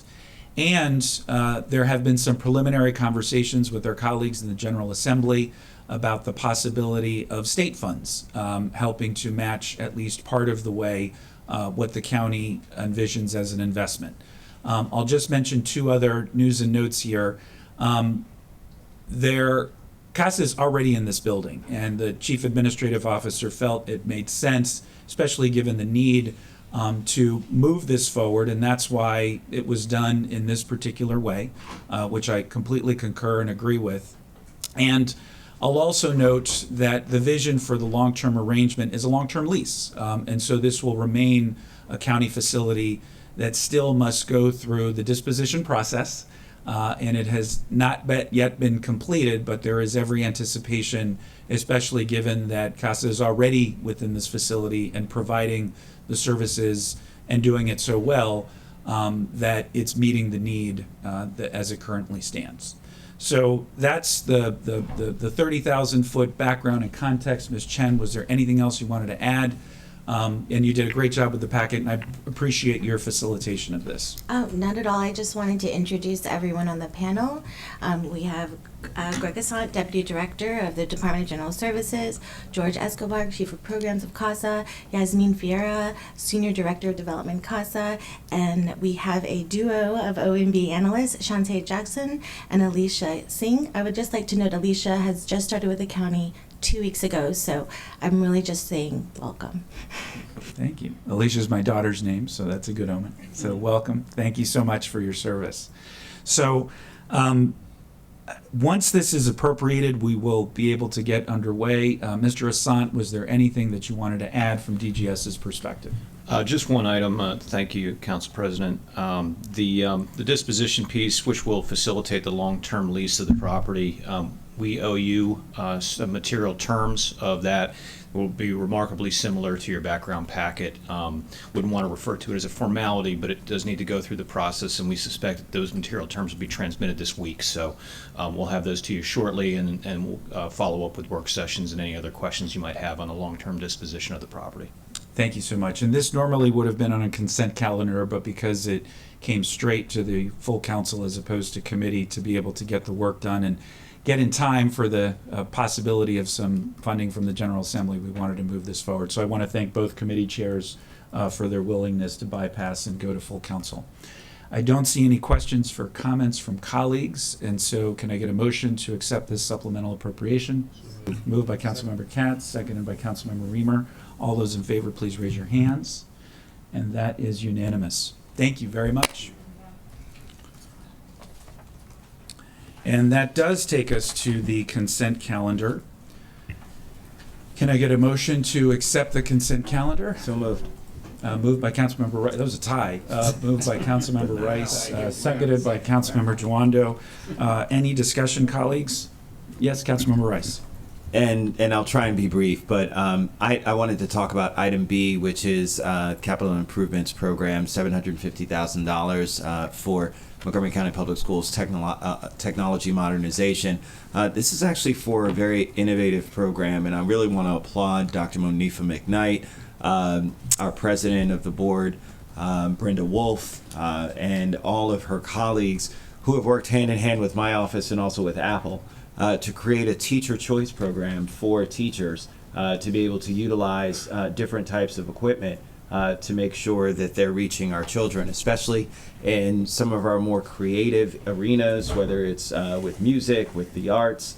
A lot of the science classes need to utilize different forms of technology to be able to really keep at the forefront in our education system. And so this would simply allow for so many of our teachers within our schools, and specifically in those schools that are targeted, many of our Title I schools, to ensure that the teachers have the technology to be able to work with them, to give them the best sort of resources to help stand up those classes. So from that standpoint, this is the beginning of something that I hope for my colleagues that are returning, you will see before you again. But this is really exciting and highlights, again, the partnership between public and private sector, all coming together, working together, hand in hand, our teachers and our school board and our school system as a whole, really wanting to support our teachers and give them better resources so that they can help to reach our children in many different ways. So very excited about this. Thank you. Thank you. I see no other questions or comments. We have a motion and a second. All those in favor of approving the consent calendar, please raise your hands. And that is unanimous. Well, we are being expeditious today. We're early again, and there are definitely some folks not in the audience yet. I'll also note, colleagues, that we will not have there's no need for a wrap-up work session on Thrive 2050 this afternoon. And so we will be able to move up the closed door session and be able to head out of here a little bit earlier today than usual. So why don't we take and we've got a great lunch. Why don't we take a quick recess and come back at 11:30. 3, 2, 1. Bienvenidos, damas y caballeros. Estamos aquí para celebrar juntos un mes sumamente importante para nuestra cultura, para nuestra comunidad, a celebrar todo lo que es importante en nuestra familia. Y soy Gabriel Albornoz, presidente del Consejo del Condado de Montgomery, orgulloso hijo de Marisol y Marcelo Albornoz, que vinieron desde Ecuador y Chile, y también y orgulloso de tener la oportunidad de trabajar con mi colega y amiga Nancy Navarro por todos estos años. So welcome, everybody. It is such a privilege and honor to be presiding as council president this year. Only the third Latino to serve in this role in the grand history of this community, and there will be many more, believe me. But I am, yes, let's give that a round of applause. Before we get started, this is, I gotta say, one of the best looking audiences we've ever had here at the Montgomery County Council. There are many distinguished guests here today, but there are a few that I'd like to highlight in particular. Representing El Consul of El Salvador in Maryland, Pedro Rodriguez. Thank you for coming, Mr. Rodriguez. We also have Dalit Gonzalez from the Venezuelan Embassy here in Washington, D.C. Thank you so much for coming. We have delegates, Linda Foley, Delegate Gabriela Severo, one of the best dressed delegates here in Montgomery County, and a great dancer, and an incredible delegate and representative. And we also have representing Delegate David Fraser Hidalgo is Evan Chiarelli. Thank you so much for being here, Evan. I see Senator Cheryl Kagan is in the house. Thank you so much, Senator Kagan. And I see Joel Vogel, a community leader who we're hoping will join us in the General Assembly soon. Joe, thank you so much, who hails from Uruguay. We also have representing Congressman Jamie Raskin, Kathleen Connor, and the entire Raskin team, I believe, is here. Thank you so much, Kathleen. Representing Senator Chris Van Hollen, Kathia Mejia Chavez. Thank you so much for being here. And representing Senator Cardin, Kenny Reichert is in the House. Thank you so much, Kenny. Oh, and Gracie Rivera Oven is in the House too. Thank you so much for your leadership for so many different areas, and hopefully your service on the Board of Education. All right. Well, I will make some opening comments, but yield most of my time to Councilmember Navarro. This is an important month, and we are here, frankly, not just thanks to her leadership for so many different policy reasons, but literally she was the council member that devised and ensured that months like this are recognized more formally than what had been traditionally done in the past. It's important that we take the time to reflect and acknowledge the incredible contributions of our multicultural community and to reaffirm all of our values. And that's why Hispanic Heritage Month in particular is so important. The news has been so challenging and so sobering for our brothers and sisters from around the globe, but particularly with what we have seen most recently here in our country. Because of the political unrest, because of the climate change challenges, because of the violence, because of the extreme economic challenges and political challenges, waves of migrants have been coming to our country as they have for generations before, and have been politicized in a way that is truly heartbreaking. I know all of you hurt the same way I do when you see the images of families who are in desperate situations trying to do what all of us and our families before us have done, is just to be able to move forward and create a way of life to be able to advance our families. We here in Montgomery County stand proud that we have leaned in. And I really want to acknowledge our Department of Health and Human Services and our partner and community-based organizations and some of the volunteers who are in the audience who have worked tirelessly during this most recent wave of migration to our country. It makes me proud to live in a community that understands the importance of opening up our arms and welcoming our brothers and sisters as brothers and sisters. And I'll end here. The theme of this month is Latinas Leadership Without Borders. And I am a product of one of the strongest Latinas that anybody will ever meet, and that is Marisol Albornoz. My mom, who unfortunately couldn't be here today, is literally why I am here, but she has inspired me in everything that she has done. She has been politically active and active in social justice her entire life.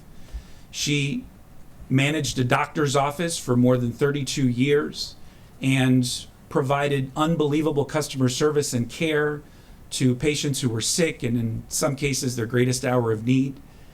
And I want to thank my mom for the example that she has set for me, but now by extension my kids, and especially my two daughters, Alicia and Teresita, who are 14 and 6 years old respectively. I hope they grow up to be like the women that we are honoring today. And lastly, I just want to note as a point of privilege, and I know I speak on behalf of all of my colleagues, in acknowledging one of the greatest Latina leaders, not just here in Montgomery County, but in the entire United States of America, and that is Nancy Navarro.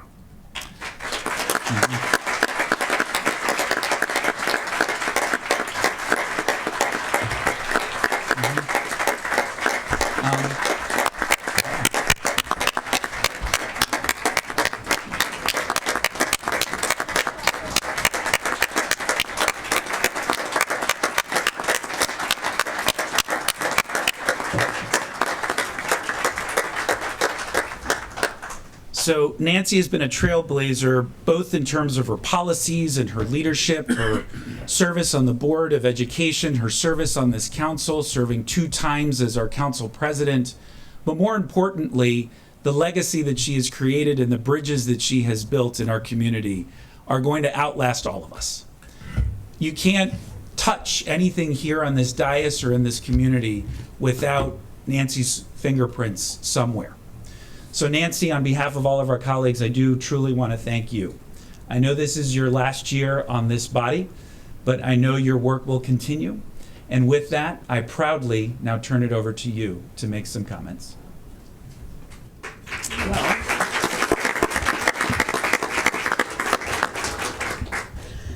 Muchas gracias, presidente Albornoz. Muchas gracias a todos ustedes por estar aquí. Esta es como una reunión familiar. Hay muchas personas que no había visto en un par de años, y personas que yo sé que estuvieron pasando por momentos difíciles, pero están aquí celebrando. Y eso a mí realmente me emociona muchísimo. Y yo creo que si yo empiezo a ver cada fila, cada uno de ustedes tiene una historia, cada uno de ustedes tiene alguna anécdota o han invertido energía en este condado, pero también me han ayudado a mí muchísimo a poder lograr muchos de los sueños y las metas, porque ninguno de nosotros que están aquí sentados puede lograr nada si no es con ustedes. Así que desde el fondo de mi corazón, muchísimas gracias por estar aquí para celebrar a nuestra comunidad colectiva, pero también a celebrar a nuestro condado. Eso es lo más importante. Entonces, bueno, primero tengo que agradecer a todos los que han trabajado para traernos esta ceremonia. Quiero agradecer muchísimo a Berta Cersósimo, María Cruz Solís, a Roland Ikeloa, Craig Wilson, Chris Leacock, son las personas que están en mi oficina día a día trabajando, pero en particular Berta y Mayra han hecho un trabajo extraordinario para que nosotros podamos llegar a este momento. El personal de la oficina del presidente Albornoz, que siempre hace un trabajo magnífico, y nuestra oficina de comunicaciones, la cual es increíble. Hay muchas estrellas, pero en particular Marcela, Raúl, Lucía y Joe, por ayudar a integrar y a producir un video que vamos a ver pronto. Así que muchísimas gracias por todos ellos. Sí, esta es nuestra conmemoración número 9, la novena. Nosotros comenzamos esto hace 9 años, porque la verdad es que hablamos mucho de la diversidad del condado, ¿verdad? Pero no era suficiente simplemente dar una proclamación a una persona. La realidad es que este condado es un condado maravilloso, precisamente por todas las comunidades que viven aquí. Y me pareció importantísimo hace 9 años que empezáramos a modificar este formato para darle ese tipo de reconocimiento adecuado y darle honor a todas nuestras comunidades. No solamente aquellas personas que están en liderazgo comunitario o que, no, a todos los que están trabajando día y noche para fortalecer este condado. Entonces, para mí es un gran honor estar aquí hoy, ya que es mi última conmemoración en este puesto. Pero cuando veo todas estas caras, realmente me emociona mucho saber de que este condado va a seguir adelante. And so with that, I want to say that first, of course, thanking my staff, Berta Cersósimo and Mayra Cruz Solís, Roland Ikeloa, Craig Wilson, Chris Leacock for keeping me sane and making me look good all the time. That is so important. But Berta and Mayra have achieved some extraordinary things for our county, and their dedication and their selfless dedication to this county has been an inspiration to me. So I want to thank them from the bottom of my heart. I want to thank the staff of Council President Albornoz's office for also doing incredible work on behalf of our communities, and also the amazing communications office that is really comprised of some real stars. But we have Marcela Rodriguez Villagran, Joe Thompson, Raul Ramos, and Lucia Jimenez, who did an amazing job at the video that we're going to be watching very soon. This is my last commemoration. We started this 9 years ago. We've changed the format. I felt it was so important to have a celebration that was more holistic and complete. And it's a moment to pause and really just put the spotlight on all of our communities, right? We talk about diversity as such an important aspect of our county, but really it deserves to have this moment in this hall to really acknowledge all the contributions, because there are just so many. So for me, this is a very important commemoration today. I am forever grateful to have had the honor to be the first Latina, an immigrant woman, to be elected to the Montgomery County Council. And I am thrilled that very soon, most likely, I will not be the only one. And that is really exciting news. We are fortunate that in Montgomery County, civic leadership has evolved greatly, and we have witnessed increased participation of community members from all corners of the county, many of them coming to this chamber to testify in their native language. Immigrant women have played an outsized role in making this happen. They are leading the way to a resilient future with limitless possibilities. This is why today we celebrate community leaders like Carmen, Angelica, and Monica. Their work, their advocacy, their mentorship, and their unmatched commitment to enhancing the county's quality of life by lifting and empowering others is inspiring to so many. I say it often, but it is even more important to repeat it loudly at this critical point in our history.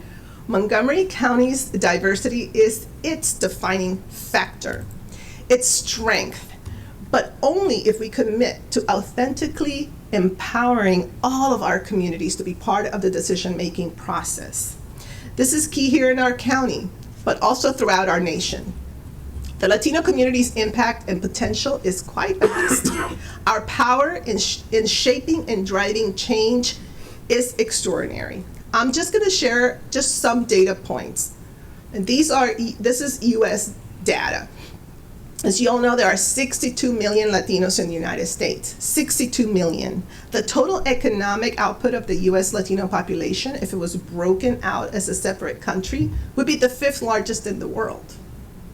A $2.8 trillion output in 2020, according to the Latino Donor Collaborative. With 41 million native speakers of Spanish and another 11.6 million who are bilingual, the United States has become the world's 2nd largest Spanish-speaking country. According to the Cervantes Institute, it is 2nd only to Mexico, or Mexico, and it's ahead of Colombia and Spain in 3rd and 4th places. According to the census data, every 30 seconds, a Latino in the US turns 18 and becomes eligible to vote. That represents about 75,000 a month and close to 900,000 every year, which means more Latinos to vote for our issues, causes, and candidates. All of that cannot be ignored. There are over 2 million Latina-owned businesses in the country, and a growth of more than 87% since 2007. Latina-owned small businesses are the fastest growing segment of the business community in the United States, playing a key role in fueling the nation's economy. In other words, this community will continue to uplift and enhance the strength of our nation. Finally, I will close by saying that people from every corner of the globe come here seeking protection, peace, stability, and a better quality of life for their families. And in turn, they contribute greatly to our county's values of inclusion and compassion for one another. For many, many, many years, I have been proud to uplift the voices of those who have come here seeking refuge, starting in the 1980s with the Central American Wars, and we have seen waves and waves and waves of migrants and refugees seeking refuge here in our own county. And we have always opened up our arms because this is what defines our values here in the county. I will be honest, I never dreamed or envisioned that one day I would be sitting here witnessing the same crises of migrants coming from Venezuela. Venezuela has experienced the largest migration. Over 6 million people have fled Venezuela, seeking refuge in other South American countries, Central American countries, and now the United States. The largest migration exodus outside of wartime.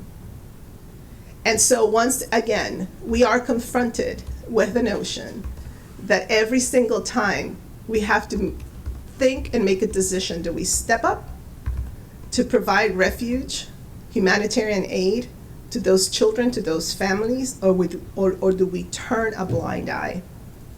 I am sitting here honored and proud that this county always steps up, and that the leadership in this council, the county executive, HHS, and you as a community, again, are stepping up to provide that support and that hope to so many who are suffering today.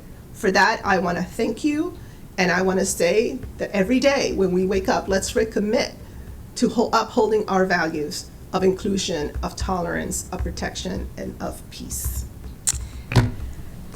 This is emotional, but with that, I don't know if yes, is it County Executive here? Yes.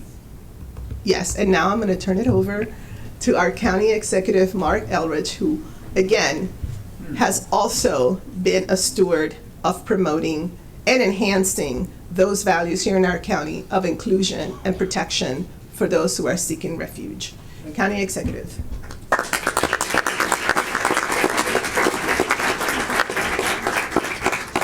So thank you very much, and thank you for inviting me here today.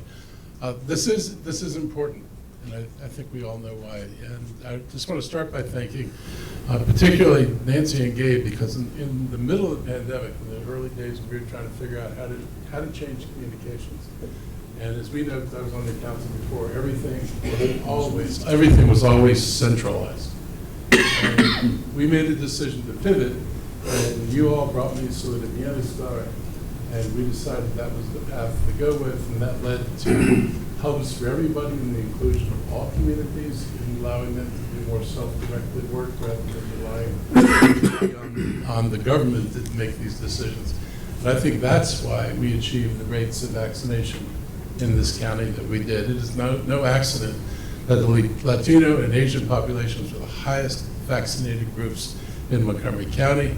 We are the highest vaccinated large county in the country, but we brought along everybody else with us. It's not just people who look like me who did this. In fact, the Hispanic community out vaccinated people who look like me. And that's not an insignificant accomplishment. So thank you for the work you did to pivot the way we were going. And I'm glad that we were able to make that pivot, and it was successful. I think it's made us, well, actually it makes it possible for us to do what we're doing today, so it's not a really small thing. I was, proud to serve on the council during the time when we made some really important decisions of inclusion. I know Ike's kind of started us down that path. We've enhanced it ever since, and we're continuing to make sure that Montgomery County is an inclusive and welcoming community. I've been doing a month of tours of businesses in the Hispanic community, and I saw this really cool shop in Germantown where they're painting plates and things, and lots of young people coming in. But I was also at Mas Panadas, if anybody knows that. They're very successful. They've grown to 60 employees, and today I was at a procurement fair where the majority of people at the procurement fair learning about how to do business with Montgomery County were people of color. At that fair, I saw the woman who owns the company. They just got this big loan they were going to look for. They are actually national with their empanadas. This is also not a small thing for a little company that started with, putting meat inside of the wrapper and doing it at a very small scale to actually having production facilities. And it was just remarkable, and it's really good to see that she's going to be successful, that she's in major stores. And that's the kind of thing we want to see happen in Montgomery County. That's why our procurement fair was important, because we survive and do better when everybody else is doing better. And Montgomery County's strength has to be in lifting everybody up, and that's the work we try to do, and it's why this is important. I want to just close by saying that I traveled to Central America I was in Nicaragua in the year after the revolution when Somoza disappeared once and for all, and I was in El Salvador during the war. And things I saw there when I confronted people on the other side who thought that those movements were wrong, that the conditions people were forced to live in and the conditions people endured in that country, those countries during wartime, were just appalling and inhumane. And I think when Americans deal with the immigration issue, whether you like it or not, we have to own the fact that we set Central America on fire. We supported decades of brutal dictatorships. We made it impossible for people to live decent lives. And there certainly was no freedom, democracy, and any of the other things that we value. And when people leave countries that were torn by death squads and by gangs, it is not surprising. And when I look at the immigrant situation in this country, I am particularly sensitive to folks who have come out of Central America and places that were war-torn because of our country's role in creating that problem. And you can't walk away from the problem and say, okay, we failed to impose a dictatorship on you endlessly, it's not our problem anymore. We created the problem. I feel this is part of what we owe to give back to the community, is to make sure we help make sure that if you left there to come here for freedom and peace, that we give you the opportunity to enjoy freedom and peace. So I'm proud of the work we do. I think everybody's got to be cognizant of how this happened. This isn't just like, it's not like the migration historically of people just wanting better jobs and better lives. There are other things behind this that I think people need to understand, that we ought to be able to talk about it. So I'm just glad that we can do this work in Montgomery County. I'm glad that we've had a council for the 12 years I was on it, and the 4 past years, where these kind of issues, there's not a debate about it. Everybody understands we stand together with everybody in our community. This is not the possession of any one person or group of people. This is the joint project. And Nancy, I want to thank you for your leadership. You've always been out there and making sure that these issues get talked about and the concerns from the county, concerns from the community reach the county's table. So thank you all very much, and I look forward to continuing to work with you.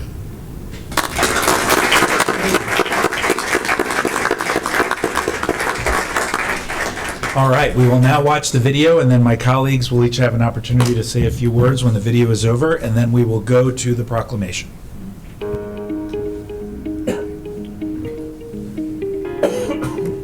They are warriors. I come from a long line of extraordinarily, amazing women leaders in my family. They are mothers. Soy salvadoreña. Soy madre de 2 muchachos, 2 jóvenes con los que llegué aquí a Estados Unidos. They are immigrants. Sí, he conquistado el sueño americano. They persevere. Y fue que empezamos a recolectar firmas de que queríamos que se renovara también el Recreation Center. They are community leaders. The United States is home to 62.1 million Hispanics or Latinos, according to the 2020 U.S. Census data, which represents 18.7% of the entire population. Between 2010 to 2020, the Hispanic or Latino population grew by 23%. We are the nation's second largest ethnic group. Our culture is known for its close ties with our families, as well as rich culinary, musical, religious, and holiday traditions. And in this video, I will share the legacy of 4 immigrant women who have broken down barriers, turning their challenges into dreams that they not only fulfilled, but that have also made a difference here in Montgomery County. They are Latinas, leaders without borders.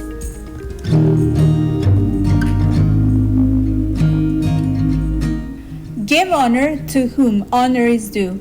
Councilmember Nancy Navarro has earned the respect and admiration of those who have witnessed her life of public service and advocacy.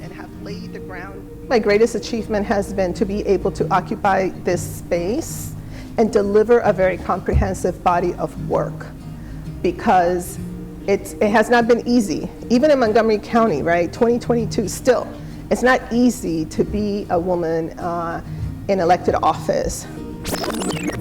But let's rewind to 1975, as a 10-year-old, an academic opportunity for her father brought Nancy Navarro to the United States, a life-changing trip that redirected her life. So when we went back to Venezuela, I said I would come back to go to college. And that's what she did after accomplishing her academic goals and with a desire to return to Venezuela with her family.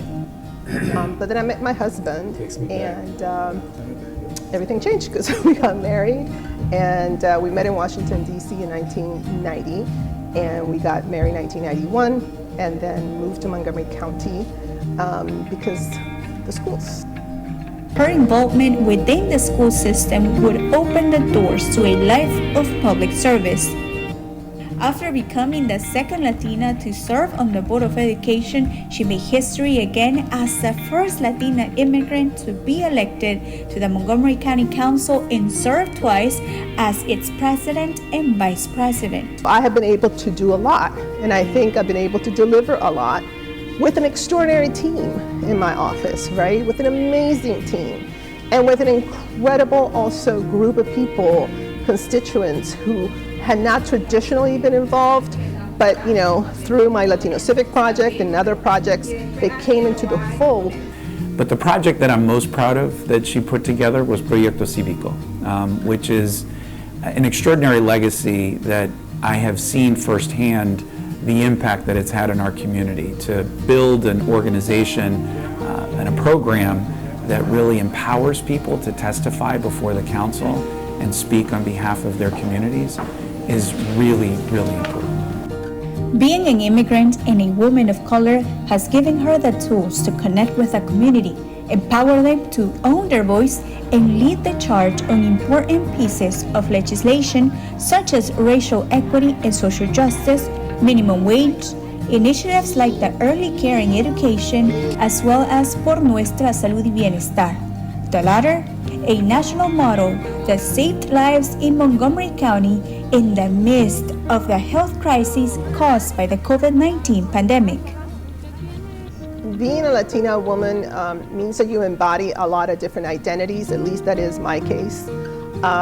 Coming from Venezuela, who is also very diverse country, there are a lot of perspectives that, at least for me, it has not been difficult to understand and navigate issues that face different communities, and trying to build bridges in order to find the solutions. A component to it, or is it going to be? Her role models have always been the women most close to her heart.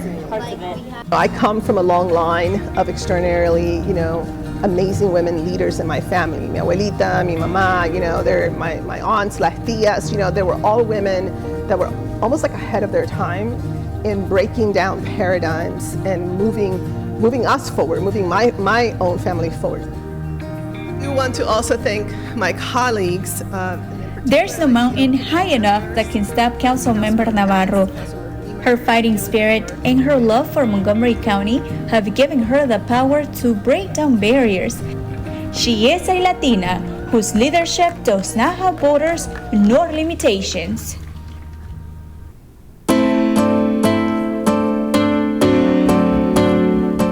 Que el estrés le daña el corazón.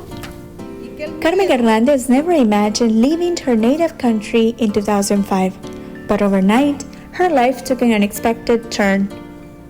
Yo vine ante una situación personal de seguridad. I came due to a personal safety situation. I came here and applied for asylum. I was a political asylum seeker. Fui una persona asilada política. With her two children, she left behind a successful career as a professor at one of the most prestigious universities in El Salvador, starting from scratch as many other immigrants do. Dios me movió. God moved me, and I think He moved me to where He needed me. And since then, she has been fulfilling and meeting the needs of low-income communities. Entonces, acompañarles, buscar ese espacio libre que tenían. I would accompany them and help them find some free time to involve them in English classes or other activities that would allow them to integrate better into this community. Primera clase, con la primera acción que ustedes hacen, dice. The doors continue to open for Carmen, and she joined Impact Silver Spring, a non-profit organization where she has worked for more than a decade, becoming the support system for the immigrant community of Montgomery County. From Carmen's leadership, many projects that have received the support of Councilmember Navarro's office have been successfully executed. One of them is the Women's Circle. Hemos tenido desde las clases cívicas, clases de joyería. We've had civic classes to jewelry classes, cooking classes, and even sewing classes. We have done crafts and handicrafts. What people know, I try to strengthen their abilities. Yo trato de que lo saquemos a flote. Nos ha apoyado tanto a nosotras las mujeres en el sentido de que ha traído. She has supported us women. She has led projects such as crafts and sewing and has supported us greatly during the pandemic. Más para el tiempo de la pandemia.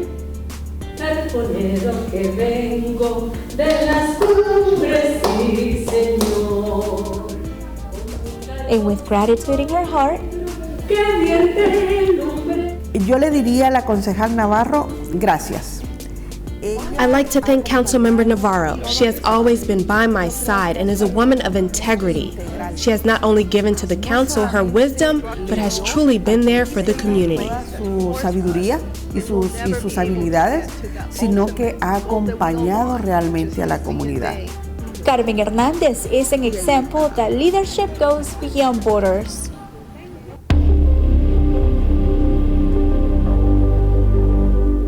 Buenas noches. Mi nombre es Mónica Braden y vivo en Glenmont, donde soy propietaria y proveedora de cuidado de niños en el hogar.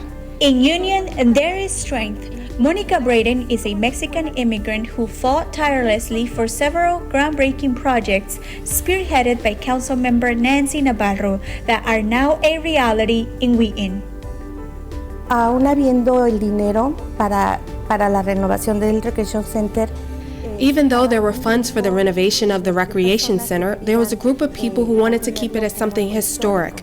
But we as members of the community saw that it did not make much sense to have a building that no longer had much functionality, and our young people needed a bigger and newer recreation center. Que ya no tenía mucha funcionalidad y nuestros jóvenes necesitaban un recreation center más grande, novedoso. And this was how a long journey of advocacy began for several Hispanic families, participants of the Latino Civic Project, who came together to form the Grandview Neighborhood Circle. Me siento muy contenta y orgullosamente quiero decir que esta librería con este Recreation Center fue el resultado. I am very happy and proud to say that this library and the recreation center were the result of the advocacy of a group of Latino families. If we had not been knocking on doors, this would have not been possible. Todo lo que se hizo, la verdad, no estuviera este proyecto. Monica arrived in Montgomery County 22 years ago. She came with a ticket back to Mexico, never imagining that here in the United States, she would meet the love of her life. As her family grew, the desire to take care of her children made her reinvent herself by starting her own business as a family childcare home provider. La concejal Navarro ha sido sin duda. Councilmember Navarro has undoubtedly been a very strong supporter of our child care provider sector. She has always been in favor of education and early education. Educación temprana. As Monica flourished professionally, her advocacy also grew, mainly due as a result of her involvement with the Latino Civic Project. The results of this work are reflected in stories of leaders like Monica Braden. Muchas gracias, concejal, por toda la ayuda que nos ha dado. Thank you very much, Councilmember Navarro, for all the help you have given us. You have truly been a great leader and a great politician, and that is seen in the transformation that Wheaton has had. Okay. The borders, the new language, and a new culture were no barriers for Monica to become an example of community advocacy. Perseverance has been the secret formula to her success.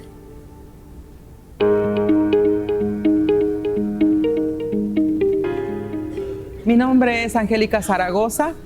My name is Angelica Zaragoza. I am Mexican and I have been living in Maryland for 17 years. Viviendo aquí en Maryland. Angelica came to the United States with the same desire that millions of immigrants share, a better future, and more than a decade after establishing herself in the land of opportunities.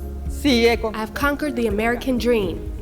Now Angelica enjoys with her husband and 4 children the fruits of her hard work. But before reaching the top, she fought against a path full of adversities. Mi esposo fue diagnosticado con cáncer y para mí fue una... My husband was diagnosed with cancer. It was a great obstacle in my life, and I thought I was not going to be able to overcome it. At that moment, I had to reevaluate whether to resume my career in foreign commerce or as a child care provider. It was then that I approached Montgomery County and saw that there were several options. De comercio exterior o el de cuidado de niños, pues entonces que me acerqué a los del condado de Montgomery.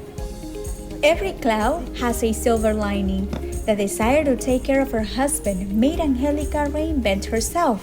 Tuve la dicha de cambiarme hace 3 años aquí en Olney y fue cuando me propuse. I had the joy of moving to Olney 3 years ago, and that's when I decided to buy a house that would give me the space to be able to have my own child care here in my home. And I'm very happy and content because thanks to that, I am a small business owner and I am my own boss and I control my time. I am passionate about taking care of children. Y estoy en lo que me apasiona, que son el cuidado de los niños. Now, she's a successful businesswoman. She has in her hands the ability to impact childhood education in Montgomery County. In her bilingual childcare center, she teaches, sings, and speaks in English and Spanish. Rica la pasta. Wow, yummy pasta. With her dreams fulfilled, now Angelica wants to give back and support prospective family childcare providers, just as she was able to receive when she needed this information the most. Con mi granito de arena que he puesto ha sido en ayudarlas a que.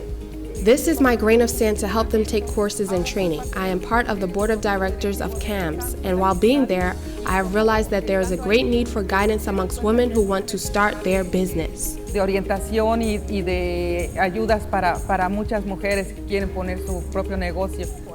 And one of her greatest supporters has been the only female member of the county council. Para mí, la concejal Nancy Navarro es un ejemplo a seguir. Creo que, bueno, For me, Councilmember Nancy Navarro is an example to all of us, thanks to the fact that I knew that she was also a Latina entrepreneur who had her own childcare like myself. It gave me confidence and it motivated me to help others and guide them. Angelica is another Latina whose perseverance and fighting spirit have made her a leader without borders.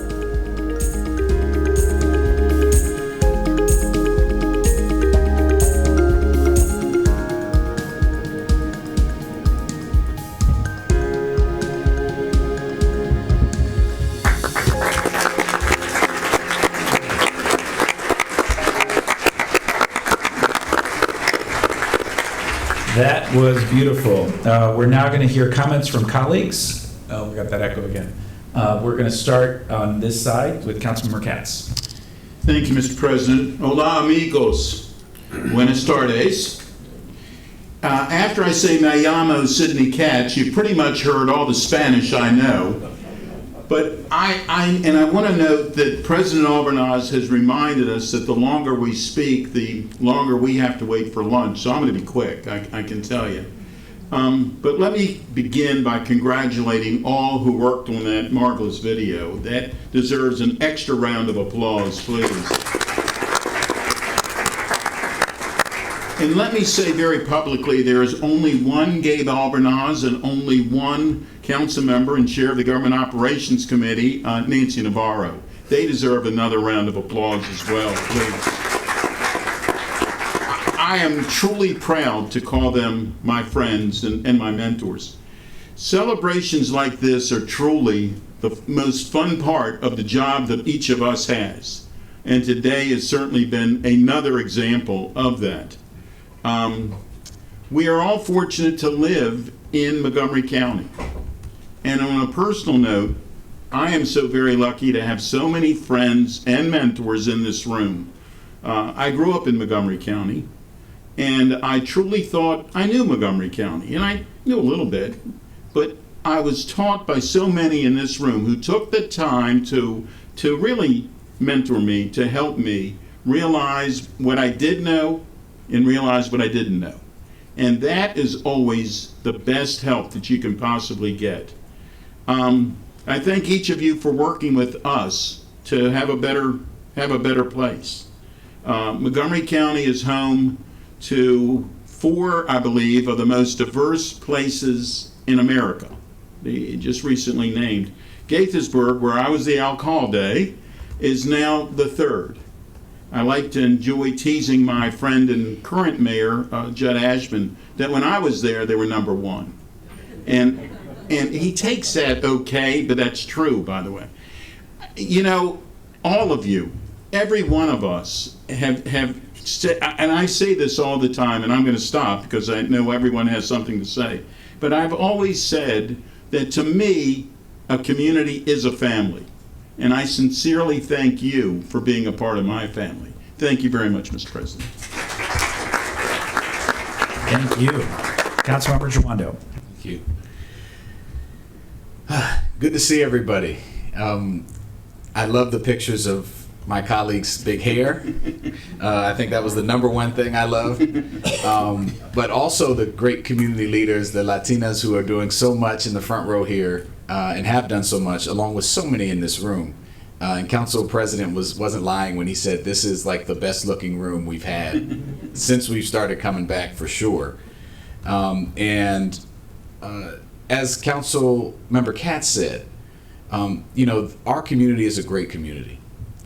You know, when I was watching those little planes come from the various points in Central and South America, or whether you came from Europe or Spain or wherever you came from in the diaspora of Spanish-speaking nations, this place is a hub.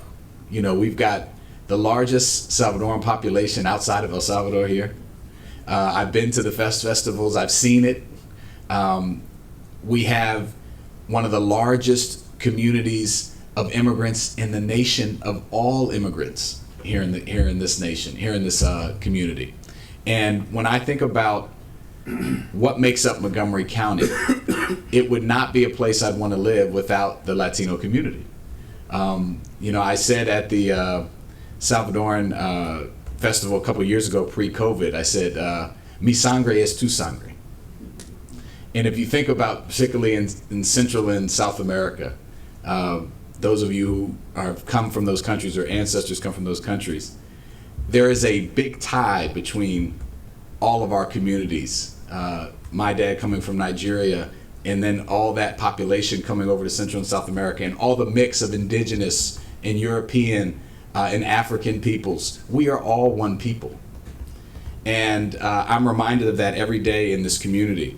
And while we celebrate our specific heritages and our differences, which we should, because that's part of making us who we are, we also celebrate our commonality and the thing that makes us a community. The best county in the nation, a place where the American dream is not perfect, but is possible. And our work is to continue to make that possible for more people like the wonderful folks who were highlighted today. So thank you, and happy Hispanic Heritage Month. God bless you. Thank you. Councilmember Reamer. Thank you so much. Well, I'll just make 3 brief points. First, it's amazing to see so many community leaders here today, and it has truly been my honor to stand with you to fight for housing justice, for educational equity, for fair jobs and wages and protections for employees, for public safety policy that respects our communities and ensures trust. All of these battles, year after year, it's your voices that we as council members respond to and are working to advance. Second thing I want to say is for my dear colleague, Nancy Navarro.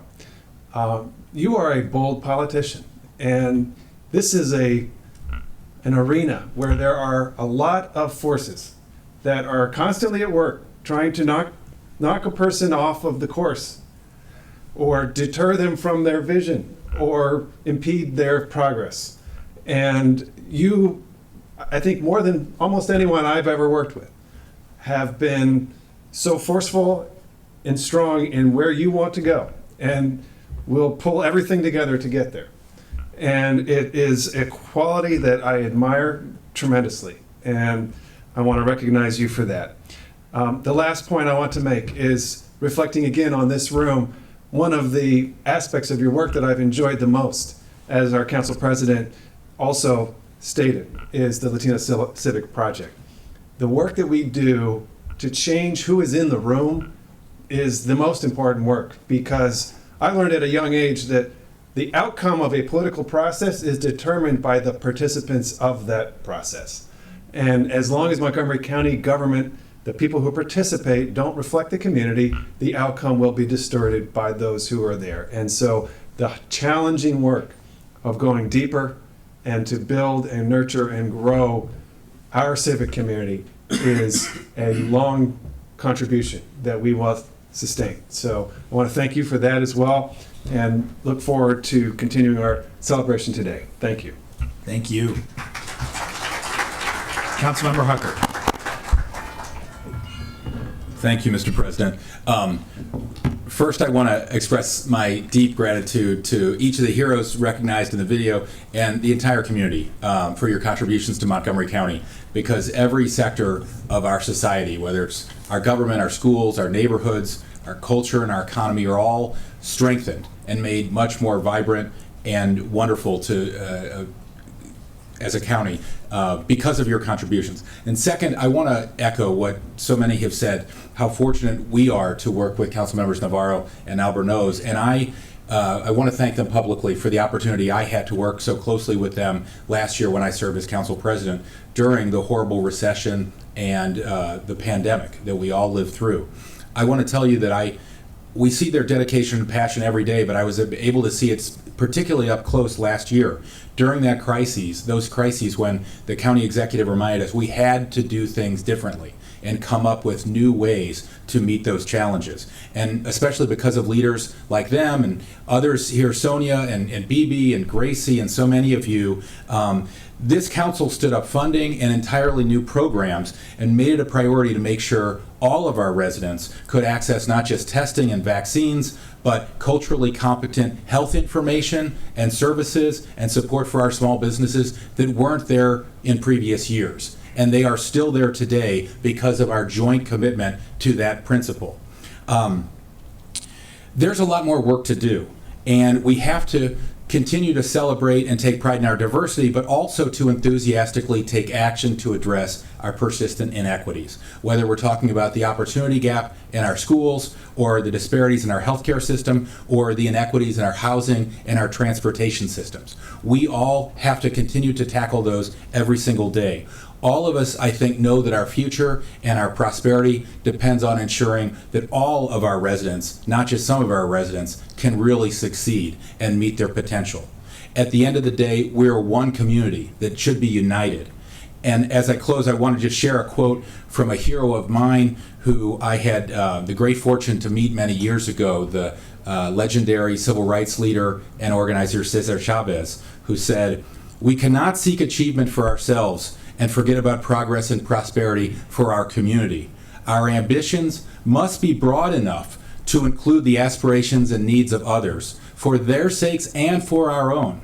So thank all of you for everything you're doing to give us a stronger county, and I look forward to continuing to work closely together to achieve that goal. Thank you. Council Vice President Glass. Thank you, Mr. President. I want to start by expressing my appreciation to you and Councilmember Navarro. While hopefully we will continue serving together, this is not yet the end for Councilmember Navarro. We will all have plenty of time over the coming weeks to continue celebrating her and her legacy. I think this just teed it up a little bit, but it was, I will echo the sentiment of seeing the pictures of you. I look forward to seeing more. We can compare hairdos at some other point in time when I used to have more. But it is also really nice to be in this room with so many leaders, advocates, and I think really, above all, friends that allow us to do this work with you. And that's really what this is all about. It's about the partnership to continue moving in the direction we need to go in to do what we all know needs to be done. And I will say, for me and my office, the teamwork also extends there, and I just want to give a public shout out to my Chief of Staff, Valeria Carranza, who is the only Latina Chief of Staff here at the Council, who deserves who deserves those round of applause and more. And then also David Lorenzo, who's a senior legislative aide of mine, who together we continue working and fighting for all of you, with all of you. And, you know, as we all take a look down memory lane, probably one of the most meaningful impacts, moments over the last 4 years during this term was at a public meeting that then Council President Navarro organized, and it was on the Veers Mill Road Master Plan, where we went into the heart of the Latino community here in Montgomery County to talk about land use that would affect that community. And to be in that building, to see members of the Latino Civic Project come out and share with us directly what you wanted in that community. We heard you, and we're going to work over the next few years to implement that vision so that the community gets to benefit from it. But whether it is schools, transportation, healthcare, we're all working to make this community a more fair and equitable one. And I will leave my comments with this one note. Latinas in the state of Maryland still only make 47 cents for every dollar a white man makes. So let's recommit ourselves to making sure that we get fair and equitable wages for everyone, especially Latinas, and we can do that over the next 4 years or so. So thank you all very much. Thank you so much. Councilmember Friedson. Thank you, Council President, and thank you for all of your service and for being such a great colleague to us. I'm so excited to be part of this extraordinary celebration of our community and recognizing how much our community has changed and benefited and improved. We are a nation of immigrants, and we are a county of immigrants, and the immigration into our county has really been what has driven us to the heights that we have gotten. We have moved together, and you have pushed us to where we are today, and you are continuing to push us to where we need to go. And nobody has done more to lift up those voices than my friend, my mentor, and colleague, Nancy Navarro, who understands that if you don't have a seat at the table, you end up on the menu. And she's been building chairs for quite a long time as a community advocate and activist, as a school board member, now as a county council member. We know you'll continue to be building those chairs, and I hope that all of us will continue to honor your legacy by building on the changes that you have made, not just advocating for things, but institutionalizing the way that we do our work here in the county. And there are just so many examples of that. I was listening to the stories, and I was thinking about my own family story and how much unites us, as Councilmember Joanda was noting. My great-grandmother, my mother's grandmother, came here as a 10-year-old girl by herself on a boat and lived with distant relatives she had never met and didn't even know about in Alexandria. That's how that part of my family came here. She became the central figure, the strong, powerful woman in that family. And every Sunday, the family went and had supper and dinner, because she's from Alexandria, at her home. And that was because she created her new family here. And that was very important to her. And there's so much in my family story that is similar to your family stories. And so much in our county about what makes each member of our community unique. And we have to celebrate the uniqueness. You know, we talk about it as a Latino community as if this is one community and not a collection of incredible, amazing communities that we're classifying together, but also to celebrate what brings us together and what is so common. All of the issues that colleagues have talked about of wanting a world-class education, wanting a great place to live and raise a family, wanting the ability to access a good job or maybe create your own jobs and opportunities for others, to have access to really good quality parks and recreation and outdoor space. We all want much of the same thing, and you have helped us to create it and to build it. And following on Councilmember Navarro's legacy, I hope that we can continue to build to make sure that nobody is on the menu, and that we build a bigger and broader table, as Ike Leggett used to say, and that we continue to not just do our work in a more engaged way, but engage more people in the work that we do to make sure that it's as accessible as possible, and that we have a county that reflects the people who are part of it, and we have a county government that does its work in a way that reflects and represents and respects each and every one of our community members. So thank you so much. I'm so excited to celebrate with you. So grateful to be part and to share this community with you, and looking forward to lunch. Thank you. And last but certainly not least, Councilmember Craig Rice. Well, thank you very much, and thank you to you, Council President Albornoz and Councilmember Navarro. I've served alongside you for your pretty much entire term outside of, I guess, a year. And it's been amazing to watch. And it ties into my role as chair of the Education and Culture Committee, because I always tell our children about their power to be able to change the world. And I hope that the ladies who were highlighted today, and I know my colleague knows this all too well, play a role in changing the world each and every day through your actions. But also not just the people that are highlighted, but every single person that's in this room. And I hope that you understand the power and what it is that you are doing. Historically, the expanding role of Latinx-owned businesses and Latino consumers in the world's largest economy has created so many opportunities to foster deeper economic integration, not just here in the United States, but across the world, including in your home countries. And so when you study and look at the reality of what happens, the jobs that are grown here and the economic success and the investment back in your home countries also fosters a worldwide economy that continues to grow because of your success right here in the United States. And it not only changes economic impact, but it also changes political impact as well. As we heard from Councilmember Navarro about some of the continued strife that so many countries that people flee from are experiencing, the reality is that as those countries see the economic success of those individuals that have left, understand that they need to make a change.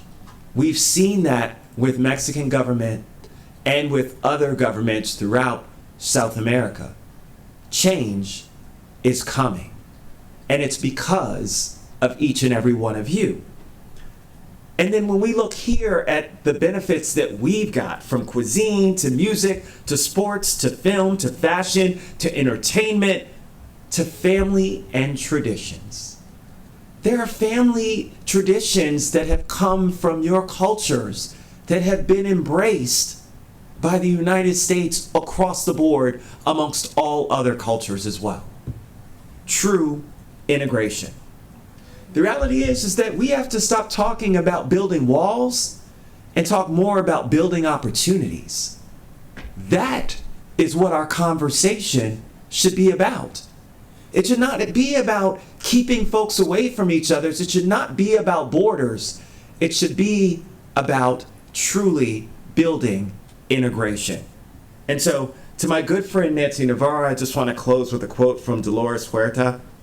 She said something, and it ties into our theme for today. She said, "We do need Latinas in civic life. We do need Latinas to run for office. We need a feminist to be at the table when decisions are being made so that the right decisions are being made." Well, couldn't that be more true right now? So I thank you, Councilmember Navarro. I thank our Latina leaders for their great roles today. And I thank each and every one of you for playing a part for not only changing our community, but also changing this great United States of America for the better, and hopefully this world as well. God bless. Thank you. Thank you. All right, colleagues, we're going to make our way down and read the proclamation and then invite our invited guests who are going to speak.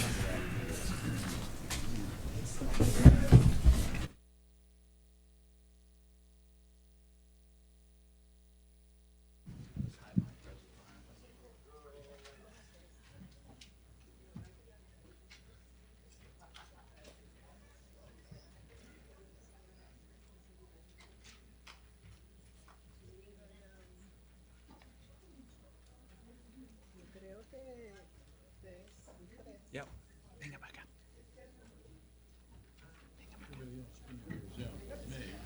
All right. So this is a proclamation of Montgomery County.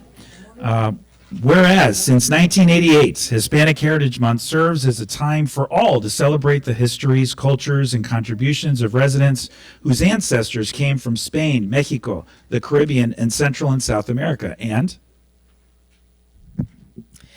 Whereas the term Hispanic, Latino, Latina, Latine, Latinx are not monolithic terms and encompass a wide range of identities within the community to help better celebrate the shared ancestry and unique historical and present-day accomplishments. And whereas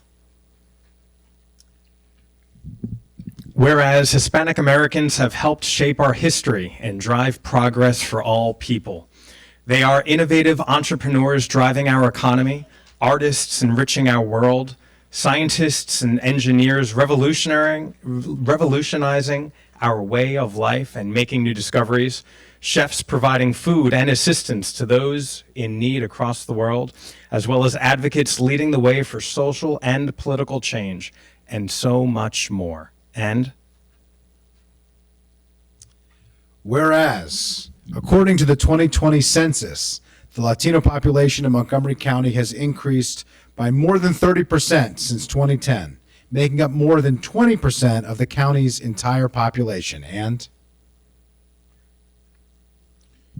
whereas Montgomery County recognizes that Hispanic and Latino Americans represent a wide array of cultures from 38 countries and territories. And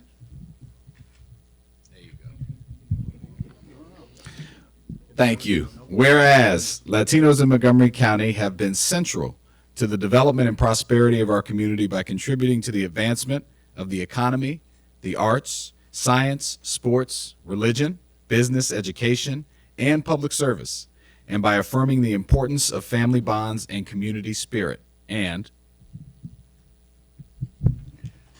whereas to commemorate Hispanic Heritage Month, which started on September 15th and ends on October 15th, we recognize the achievements and contributions of Latino leaders and express our gratitude for the impact they have across our community. And it's the moving microphone. Whereas today, the Montgomery County Council marks its 9th annual Hispanic Heritage Month commemoration, and its theme for this year is Latinas, Leadership Without Borders. And whereas we encourage residents to take time to come together with their Latino friends, family, and neighbors to learn about the rich, diverse traditions, cuisines, music, histories, and life experiences that they bring from their home countries across Central and South America and the Caribbean.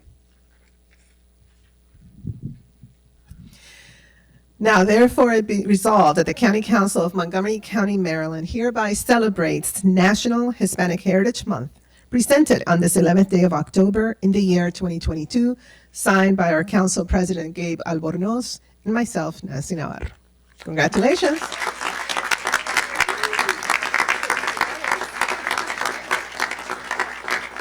all right.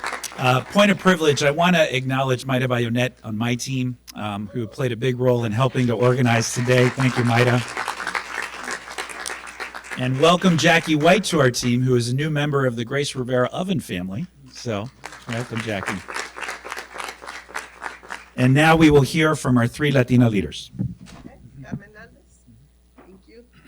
Well, thank you everyone here, and a special thank you for Nancy Navarro, because she teaching me a lot for work in this community. Thank you for my partners here, for Mayra and Berta, I love you, you know. And of course, my children's, Carmen is not be here right now because she's in the university, and she says it's very expensive to lose one class. It's very expensive. And I have with me Daniel and Damian, is my company and my support. And of course, thank you for Impact, because Impact permit the space where I can work with the community. but this is the more important piece. My community, my people are very, very proud from my roots. It's incredible. The people here is from all Latin Americans, and I say my English no is very well. It's similar de Celia Cruz, pero sí puedo decir, yes, of course. But I can smile and I can cry in the same moment. With the witness, we smile because we have the power and we have all acknowledged to change this country. I think so. This is very important. I followed all your work and you follow the community. They vote for you. You need help them. This is.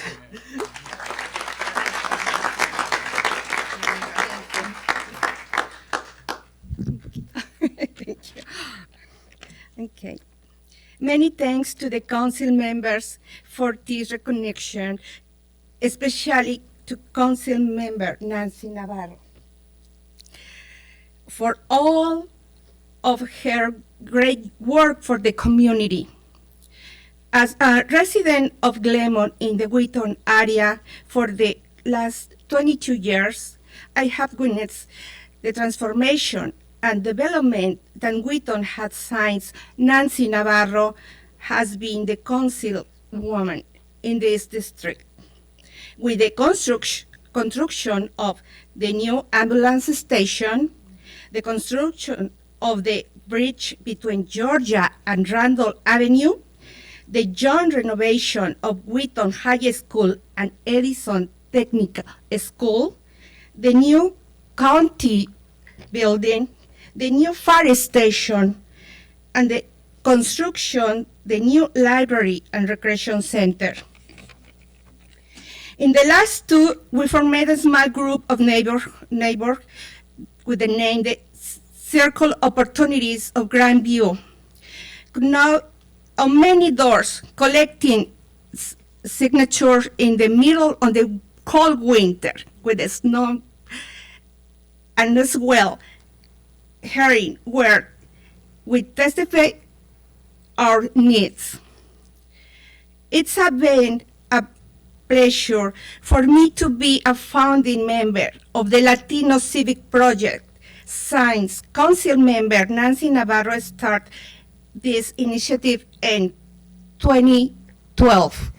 So thank you so much to Berta and Mayra, too, members of the Nancy Navarro office, because always, when we have any question, any problem, they answer immediately.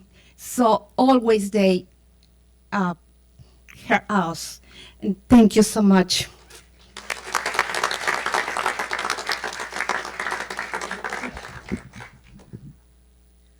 Buenas tardes.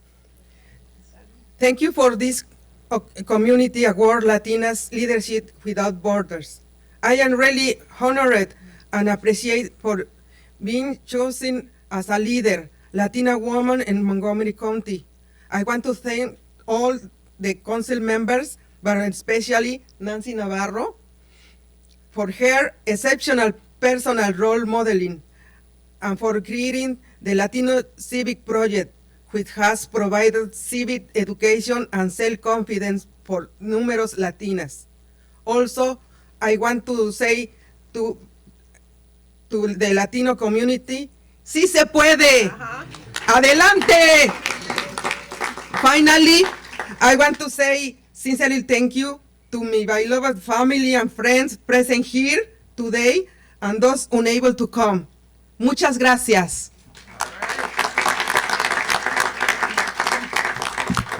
All right, that concludes this part of the reception. We're going to take a picture here, and everybody please join us on the 4th floor where we will have a light reception for everyone. Thank you.